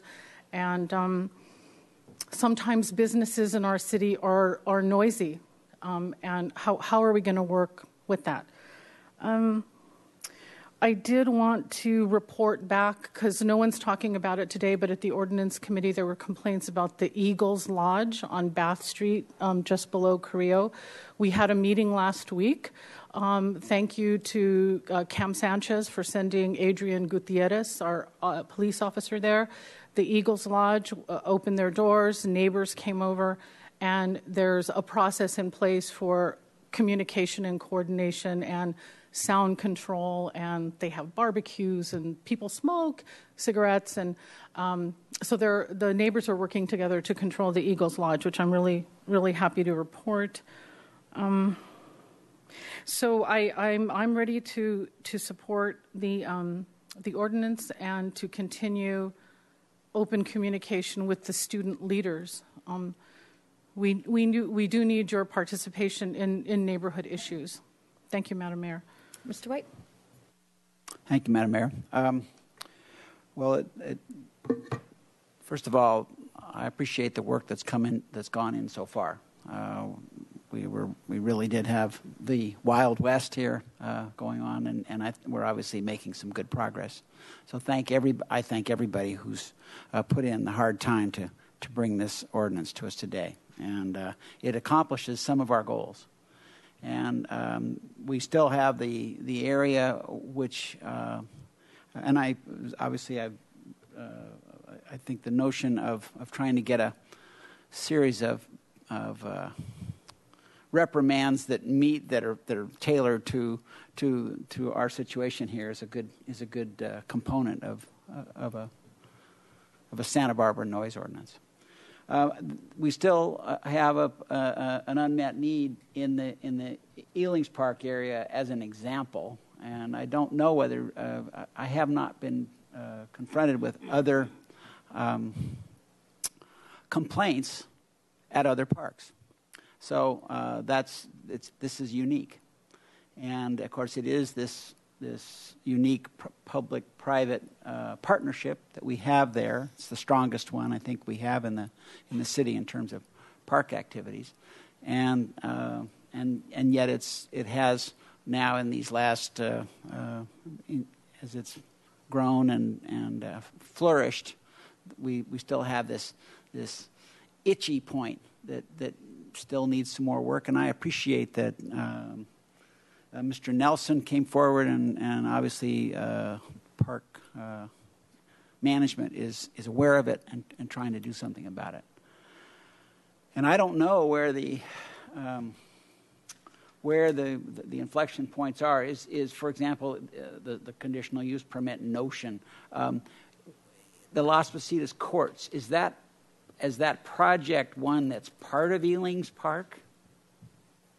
Is that a butt up against, as an example? I mean, but that, i.e., my thoughts being, when that comes forward, does that become a time and place to weigh in on the noise issue and just have a stronger involvement in Ealings noise issues?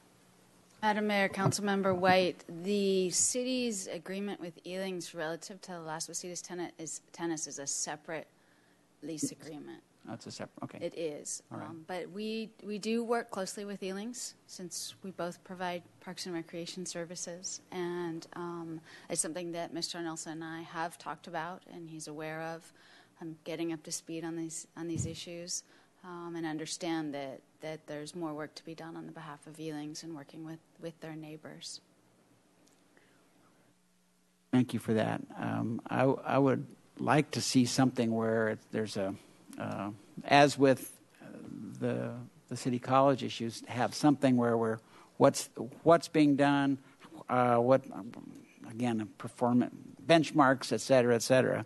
That's an area where I'll at least be asking my colleagues perhaps consider that this is an unmet need yet, and it's one that's bothersome to a chunk of neighborhood, and they shouldn't have to put up with that. These are folks that taxpayers and residents and all that deserve quality of life at the level that most of us get to have. So I'm opening that topic. I'd appreciate hearing back from others. I'd like to see continuous this return and have somehow a process to hold feet to the fire and get this problem as under control as we're working on doing with the City College. Mr. Hotchkiss? Thank you, Madam Mayor. Well, maybe I misunderstood you. I don't want to endanger this passage with all the examinations you're talking about. So, yes, a downtown Ealings Park or a Warren, others should be re-examined, not necessarily changed, but that's for the future, I think. I wanted to ask Mr. City Attorney, I didn't understand your comment about we're not instituting fines here or specific fines. Could you tell me, because this is $350, $750, and $1,000, at least from the student perspective, that's enormous. So how do we reach these if we're not specifically dealing with these? What are we doing if we pass this?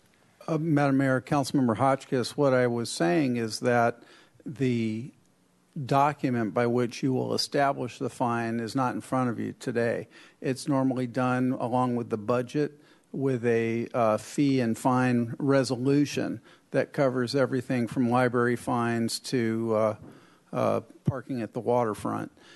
So I said that because the council certainly has discretion to disagree with the recommendation staff's making about those numbers and to emphasize that you're not taking action on that today. Or we could take action on that today. You could give direction to staff. Yes, you couldn't implement the fines as of today. Could I ask staff then how we came up with those numbers? It's not a criticism, but a matter of curiosity. Yeah, Madam Mayor, Councilmember Hotchkiss, these amounts are identical to those imposed in San Luis Obispo. I see. Okay. Well, just to the students present, the intent of this is to be taken seriously, and I have no question that if I was a student, I mean, if I'm just in the community, these are serious amounts. So, yeah, they're stiff. So I think that expresses the importance and the importance of what we're doing and how strongly people feel about it. So I would go with this. Thank you. Mr. Dominguez?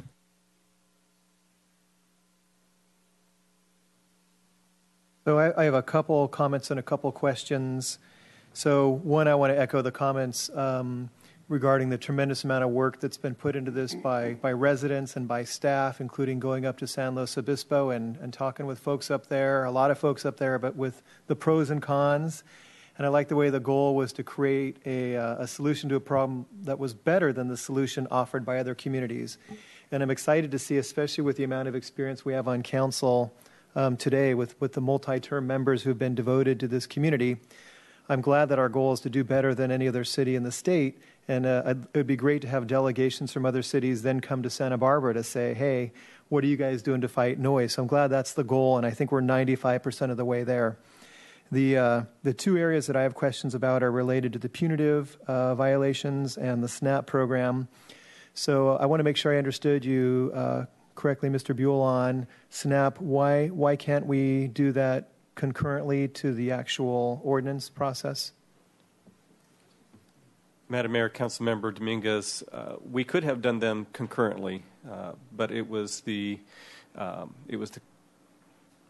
among the implementation team, we identified priorities, and the first priority was to get the ordinance in place with the SNAP program to come as soon as possible thereafter.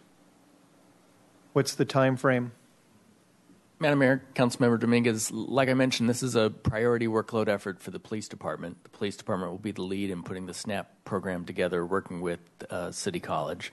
And so this will now become a priority for them. But I have to be honest, they're challenged right now with staffing shortages, with not having any beat coordinators and some other specialty assignments that generally would take the lead on this.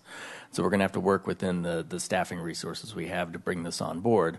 But it is our intent. We like the SNAP program. We think it's a good program, and we want to have a SNAP program. And so we'll be working on it.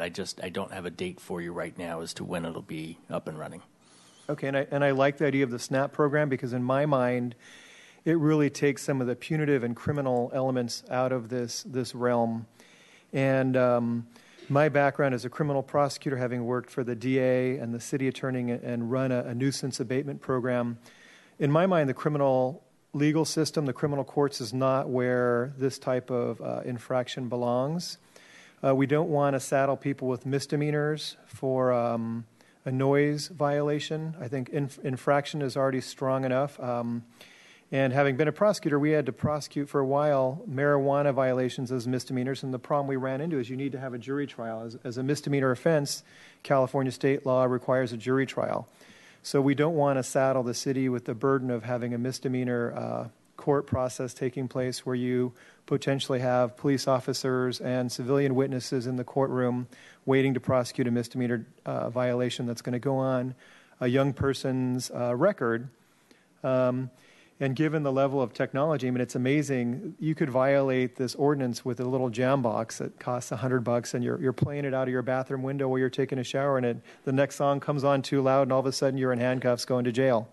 So I think there's 5% here relating to the punitive measure, and Section B says any violation of the Section B of 9.16.110, any violation of the provisions of this chapter shall be a misdemeanor. So shall be is mandatory language in California, or be subject, and I'm assuming that's or shall be subject, and to administrative code enforcement pursuant to Chapter 1.25 of this code. And if you go to Chapter 1.25, that's kind of the default settings for the code for these type of violations. And it includes a set of monetary amounts which we can deviate from if the case may be. but it also includes language which also indicates this should be prosecuted as a misdemeanor. So anytime you have discretionary power in the criminal justice system, you have to then ask the question, who's enforcing that power and what are the factors they're going to look at when they're enforcing this power? So the very first discretionary note is when someone comes up to the house or apartment where this violation is taking place, and they're looking at who's violating the law. And the state and federal courts around the country have found that there's this discriminatory process in the criminal justice system which impacts people of color and lower financial means to a higher degree. So what it says is people of color and of lower means get prosecuted more often than not, even though they commit these crimes at the same rate, and the punishment ends up being higher for the exact same crime for these groups of people. So I'm certainly not going to vote for a noise ordinance that creates a misdemeanor punishment for a noise violation. The criminal code and the city's code already would allow that. So someone brandished the example of people partying till 4 a.m. and having multiple police officers have to go out several times. That's going to be covered by a misdemeanor violation under the current state and city law because it's a general nuisance as well as a noise abatement. So I do not want to see a misdemeanor coming out of this code because of the impact it will have on people's lives and the budget of the city to have to pay. We're talking about a budget for this ordinance that's in the 6 digits. If you start adding in misdemeanor prosecutions, you can add in $100,000 per prosecution. So I'm going to be very hesitant. I don't think that was what was intended in San Luis Obispo or by people who were putting the work into this. Madam Mayor. Mr. Kahlon. Madam Mayor, Councilmember Dominguez, I respect your policy judgment, of course. I do want to point out that the code has a prosecution wobbler. That's a section that allows me discretion to charge a misdemeanor as an infraction, even when it's specified as a shall in the ordinance. Obviously, we are hesitant and disfavor jury trials. Particularly for something at this level. So my assumption in drafting the ordinance has been that both the SNAP program and the abatement process would apply 99+% of the time. I am not concerned, although as I say, I respect Councilmember Dominguez's point of view.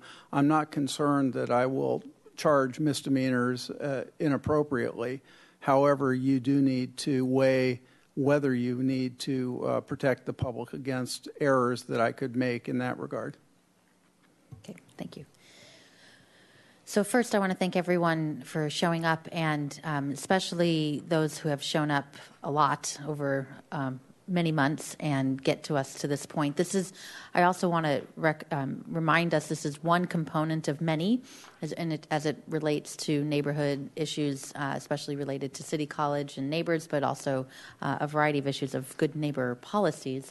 And so I'm pleased that we're at this point. And I agree the conversation at the task force meetings had the ordinance and the SNAP program hand in hand. So I understand and appreciate the staffing prioritization issue in the police department, but I think we need to exercise our due diligence and good faith to move this forward, and certainly as we get into summer and fall to have something in place. And I know a lot of that has to do with partnering with City College, because part of the SNAP program is actually empowering City College students to be the people who are going around and who are the neighbors who are living there to be part of the process. And I certainly hope and expect that leaders in the Student Senate are aware and involved, and they could be an integral part in this. And so appreciate a lot of the comments made about wanting to be good neighbors and connect with your neighbors. And that, I believe, is how I understand the SNAP program really to be, is that's where it starts. This is a way for the community to get together and yet still have something with significant consequences should one person or small group of people choose to continually violate the noise ordinance that we have on the books. I don't think a general gathering of students on a weekend that's reasonable, that has some conversation and music that's not going to be the issue here. The issue here is continual parties that we've heard complaints about from the community, from neighbors for a long time now. And and especially hearing back from Cal Poly in San Luis Obispo, from the police department there, or their student SNAP program, and campus security and others. This is a program that works pretty well there, and I think it's worth figuring out and adopting it now, and then tweaking it if we need to. That's the beauty of ordinances, right? Any given Tuesday, we can come back. If we need to change things around, we can do so. So as I'm understanding, the amount of the fines would come back at a future agenda item, and that's when we'll establish those fines. I do think we want to be clear in the fines about making things, as Mr. Hotchkiss was saying, substantial enough as a deterrent to have this behavior occur. And I think that was the point, and that's even what students in Cal Poly was saying, that's how it worked so well. So I think it's worth introducing this ordinance today and adopting it. The other issues I do want to recognize, figure out. I'm pleased to hear, Councilmember Murillo, that you took the initiative after hearing about the Eagles Lodge and had another meeting, and hopefully just that virtue of that conversation itself might solve some issues, and hopefully you don't have to go through some regulatory part of being good neighbors. I know Ealings Park and the neighbors there have had continual conversations. We need to figure out how to bolster that in a way that works with all parties involved. I don't want to interrupt this ordinance today, but do think we need to address those issues, and I know everyone wants to come to the table as much as we can. And then on downtown pieces, I do think those are issues that continually come up. I know when we updated our dance ordinance, there's an annual review period. There is a mechanism in place that maybe that needs to be looked at one more time to see if there's a way to balance the needs there of what's rational and workable with the nightclub scene and also the hotels in the area. And we do have something in place that could work, and an annual review of those permits, the dance permit. So I'm ready to move forward with this ordinance today. And again, thank you very much for the continued work that we've put together, with the understanding that we're going to move forward with the SNAP program as fast as we can. So with that, Ms. Murillo. Thank you. I support the fine structure as it is, if that was a question that was floating. But again, to the warning issue, so that is definitely part of the SNAP program, and that would definitely be part of it, even if the language we're presented with today in the ordinance doesn't specifically state that a warning is needed. Madam Mayor and Councilmember Murillo, that's correct. The intent is in the area where the SNAP program operates, that they would be the initial point of contact, and they'd be issuing the majority of the warnings. That the intent there being to relieve the burden on police to constantly respond to the same areas of town, but it still provides officer discretion to either issue an abatement order or issue a fine when an officer is responding. Okay. And again, citywide, not just in the city college. And citywide, any noisy partying household will be that will be under these provisions then. That's correct. Yes. But separate from the SNAP program, the officer has the option of warning first, or they don't have to warn first, depending on what it is. That would be field discretion, I believe. Okay. So I think I'm ready to vote on it as well. And Ealings, I'm scratching my head. I'm willing to open discussions on that too. Thank you. Okay. I'll move that the council introduce and subsequently adopt by reading of title only this ordinance. Okay, is there a second? There is.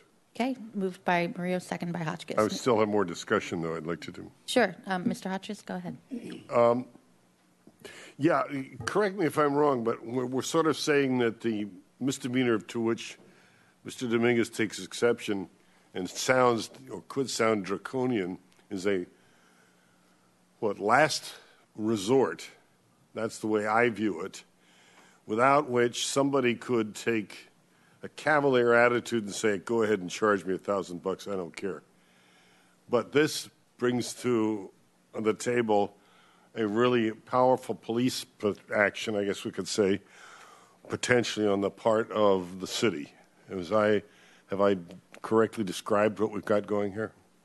Madam Mayor, Councilmember Hotchkiss, this ordinance does follow the remainder of your municipal code in establishing a misdemeanor violation. That is clearly a policy choice for the City Council. If we took the language out of the ordinance about misdemeanors, it would still establish a misdemeanor subject to the discretion of the prosecutor to charge it as an infraction. However, the council does have the authority to change that misdemeanor to infraction. You do have authority to impose warnings. I'll draw a parallel to the sit-lie ordinance that forbids people sitting and lying down on certain parts of certain city streets. That ordinance explicitly requires a warning before it can be charged. So whether to have this ordinance create an infraction is squarely within your discretion. All right. Well, I think it's best to leave it as it is right now because there may be instances where clearly just a warning is not going to be enough and have to leave that up to the discretion of people on site. Mr. White? Thank you. Well, I'm sort of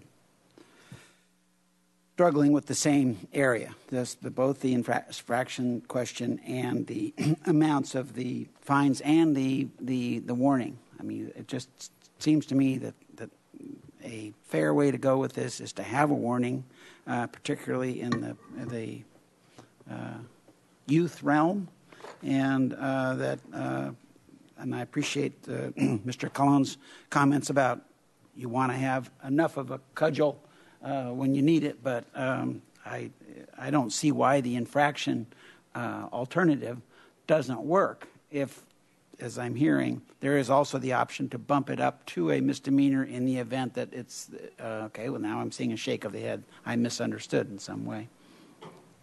Yes, I'm sorry, Madam Mayor, Councilmember White. I would not have the discretion to increase an infraction to misdemeanor. I could reduce a misdemeanor to infraction. And what then would be a question would be if the event qualified as a misdemeanor under the citywide general nuisance concept, would that be?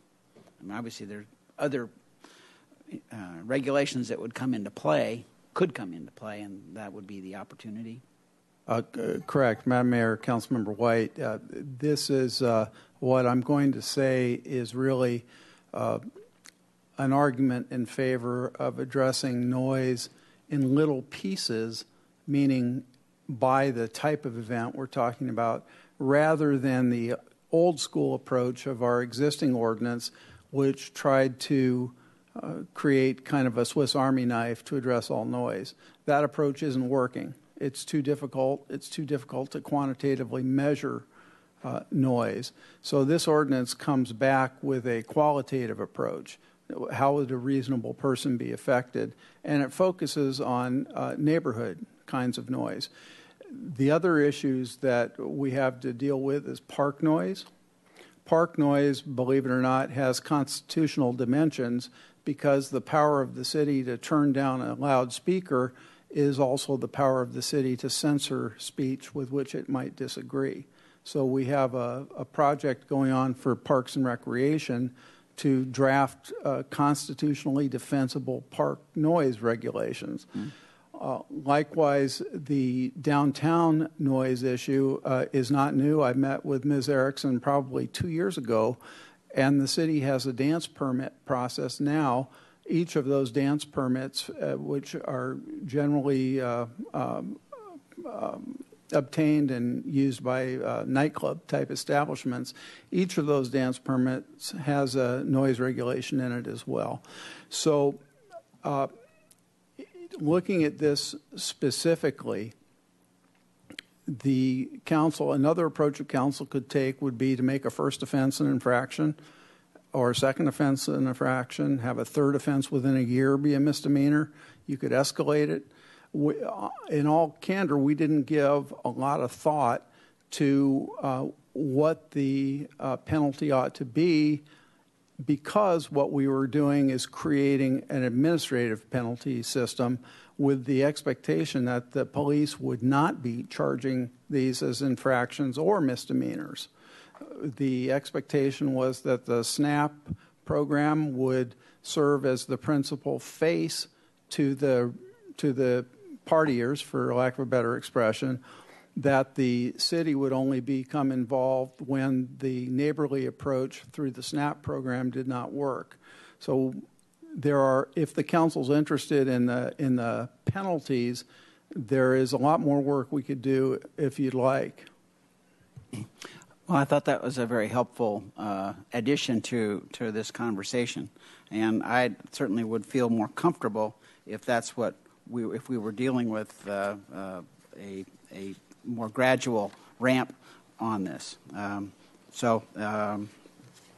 I could see that from our voting structure up here that we need 4 votes to pass this, to get this started, I presume. And I want to move this forward, but I do also feel that the conversation we're hearing about infraction first and misdemeanor later is one that I would feel Mr. more Kalan, comfortable is there a with. way in this ordinance to amend language that would give a little more definition about preferring an infraction versus a misdemeanor that we could amend here, or what would be your suggestion? Madam Mayor, we can do this very efficiently. The council can give direction today about how you want the penalty structure to look. We would bring back the ordinance for what I would call a second reading with those changes. Then we would give it a third reading in order to confirm that. So we could do it pretty quickly if the council gives us direction. There's no reason we have to drag this out over weeks and months. Okay, so I think this hopefully would address Mr. Dominguez's concerns as well as yours, Mr. White. We would need the motioner and the seconder to be okay with that. Madam Mayor? Yes, go ahead. May I ask, how often does it happen in the city of Santa Barbara that noise complaints are resolved through infractions and misdemeanors? Does that happen all the time? Maybe it doesn't. Madam Mayor, borrowing trouble. Madam Mayor, Council Member Murillo, it doesn't happen at all, because we don't have anyone equipped with a sound meter that I'm aware of to go out and do enforcement. Where we have had issues and where the city settled an ACLU lawsuit a few years ago is with disturbing the peace.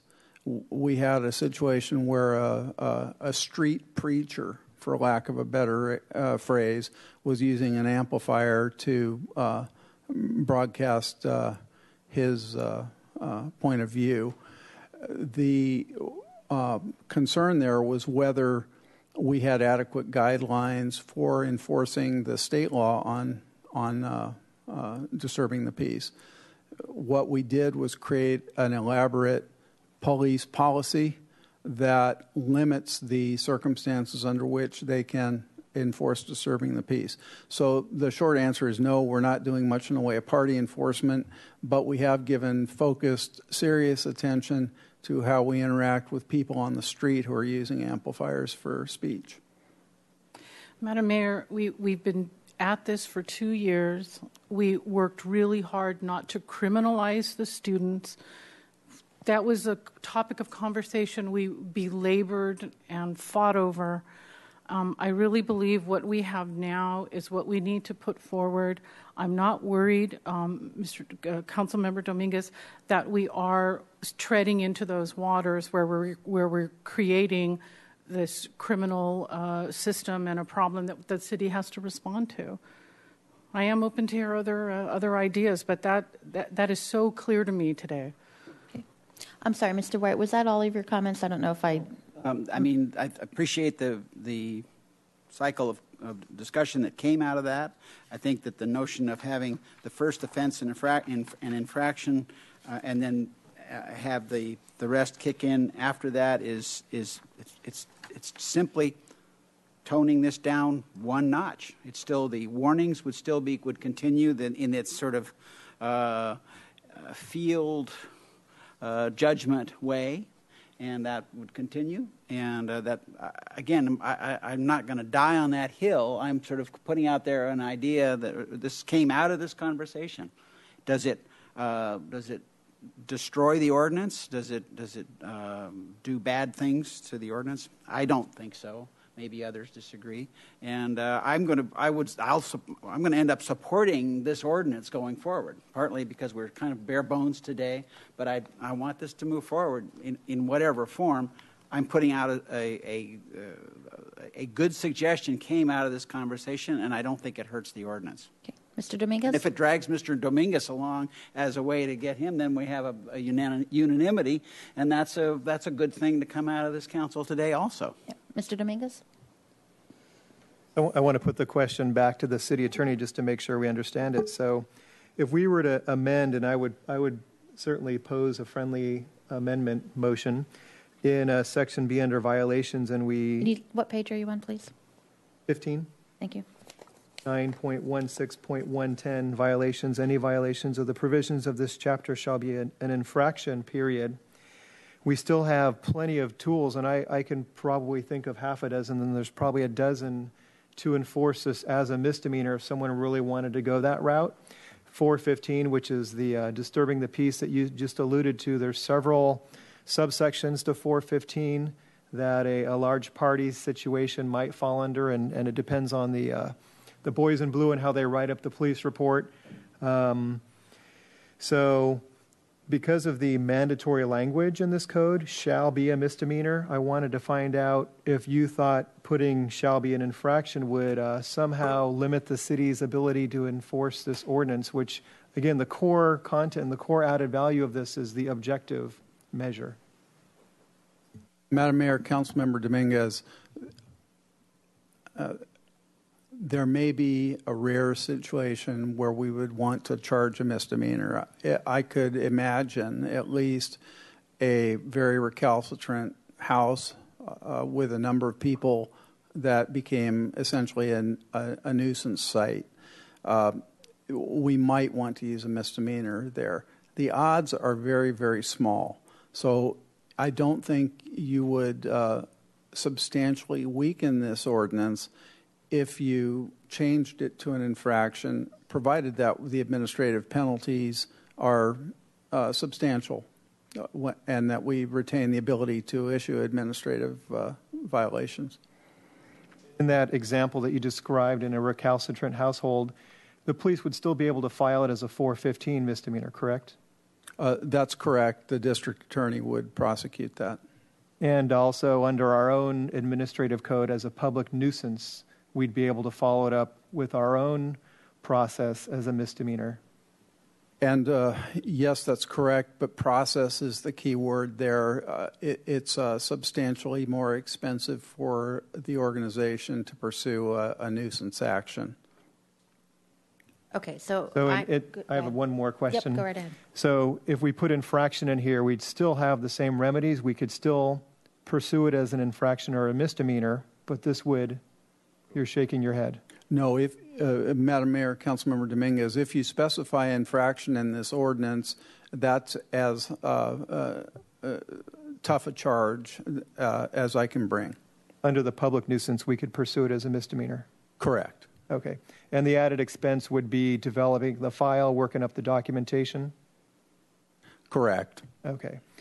And the other question I wanted to ask is regarding the constitutionality, because under Chapter 1.25, it makes this a strict liability of the owner.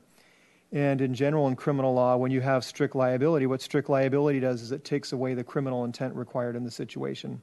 So the Supreme Court's very loath to endorse strict liability in the criminal law context, and especially where imprisonment is one of the consequences. And since our misdemeanor code does specify up to a year of imprisonment, we could run into some Supreme Court precedent problem here, because this would make this chapter a strict liability.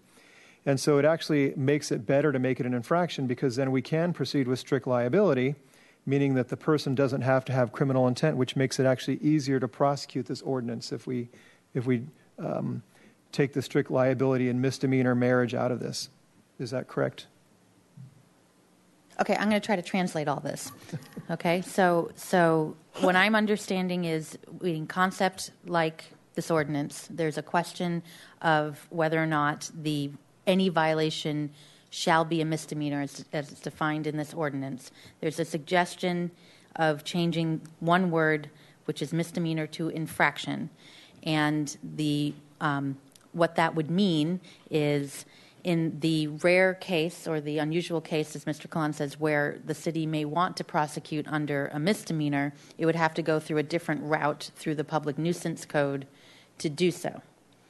Is that right? Madam Mayor, that's correct. And jumping back, if I may, to Councilmember Dominguez's comment, I believe the strict liability provisions relate to the administrative penalties, not to the criminal side, at least in 125020. So if we amend one word on page 15, 9.16.110B, in the second line there, misdemeanor to infraction, then I'm understanding Mr. White would be more comfortable with that, and Mr. Dominguez just might vote for the ordinance in that way, and it doesn't necessarily significantly change the intent or the impact of that ordinance. So I would suggest, in terms of trying to get a unanimous vote and showing that we're moving forward with this in a good faith way, and not have a mixed message of a mixed vote, and given that the one word change doesn't have a big impact in terms of implementing the ordinance, that maybe the motioner may want to do so. And I think it falls under what you were, and especially about the intent of not wanting to criminalize this kind of behavior. I think that adds to that intent as well. And as long as we can revisit it through any number of means, I'm happy to change my motion. Okay, so it's to move the motion with that one word change on page 15. That's right. Misdemeanor to infraction. And Mr. Hotchkiss, you seconded the motion. Are you okay with that? Sort of. Okay. But I wanted to just remind everybody that we've got a proven system here, and now we're futzing with it. There's another municipality that we were mimicking that has road tested this and come out fine. I frankly don't follow all of Mr. Dominguez's legal, I'm trying to put a polite word here, talk. But I'm concerned that it just, and the reason I said sort of reluctantly agree with this is that it makes it a little bit more difficult, maybe a lot more difficult to, if we in fact have someone bent on infraction, to bring them to the table or to court or wherever. So I don't like the idea of weakening it, but if that's going to give us unanimity here, I will go for it. Okay, and I think you mentioned Cal Poly. I think the reason why it's worked so well there is they have the SNAP program hand in hand, and we don't yet. And so that might be something. But I'm going to, since you said yes, I should just shut up. Okay. All right. So you have a motion. You agreed to the second. There's no more lights on. Any questions on the motion? Okay. All in favor? Aye. Any opposed? Okay. Phew. Thank you very much. Appreciate all the conversation. Yes. Mr. White. So I'd like to have a minute on the Elings question, and I'd like to ask staff to bring this back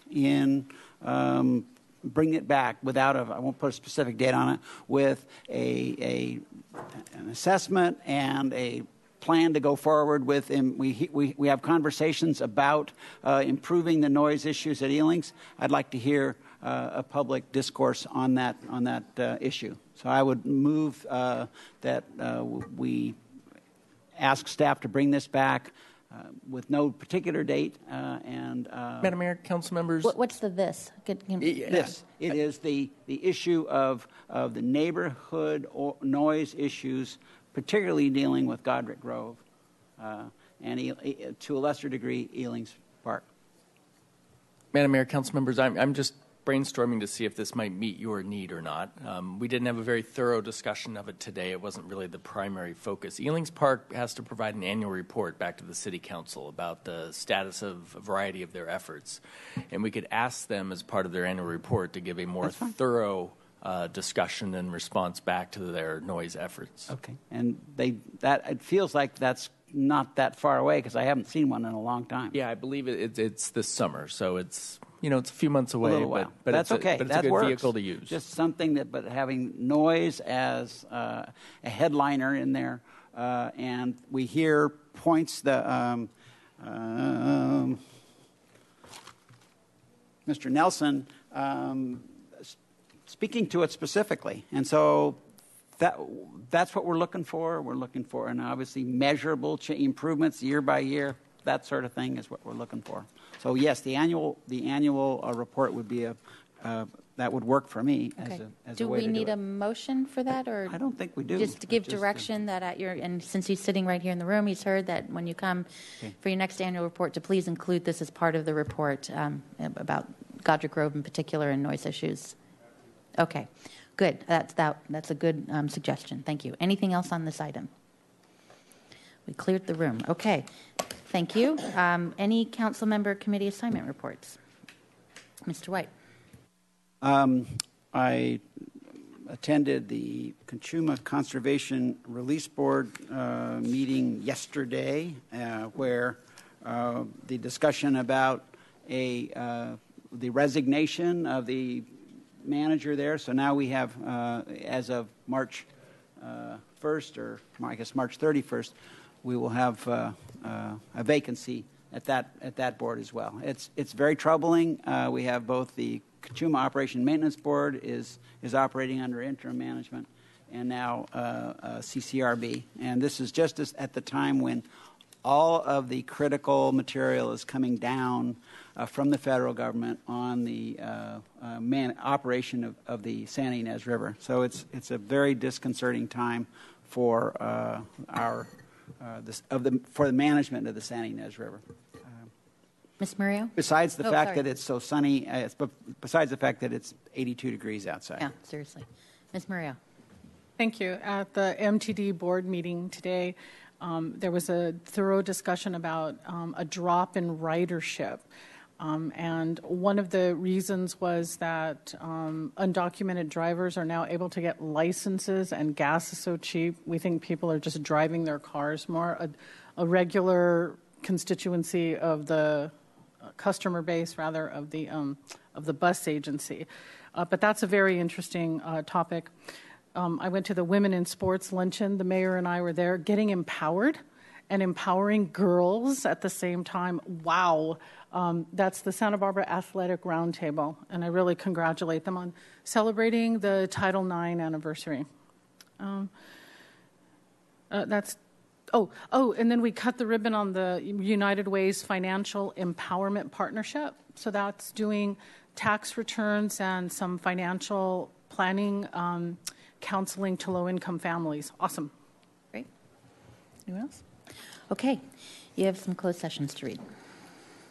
Item 10, conference with city attorney, existing and anticipated litigation. The specific cases being discussed are listed under the item on the agenda. Okay, and we do not expect any reporting out, and we do not have a meeting next week because of President's Weekend, so we will adjourn from closed session and see you in 2 weeks. We are okay.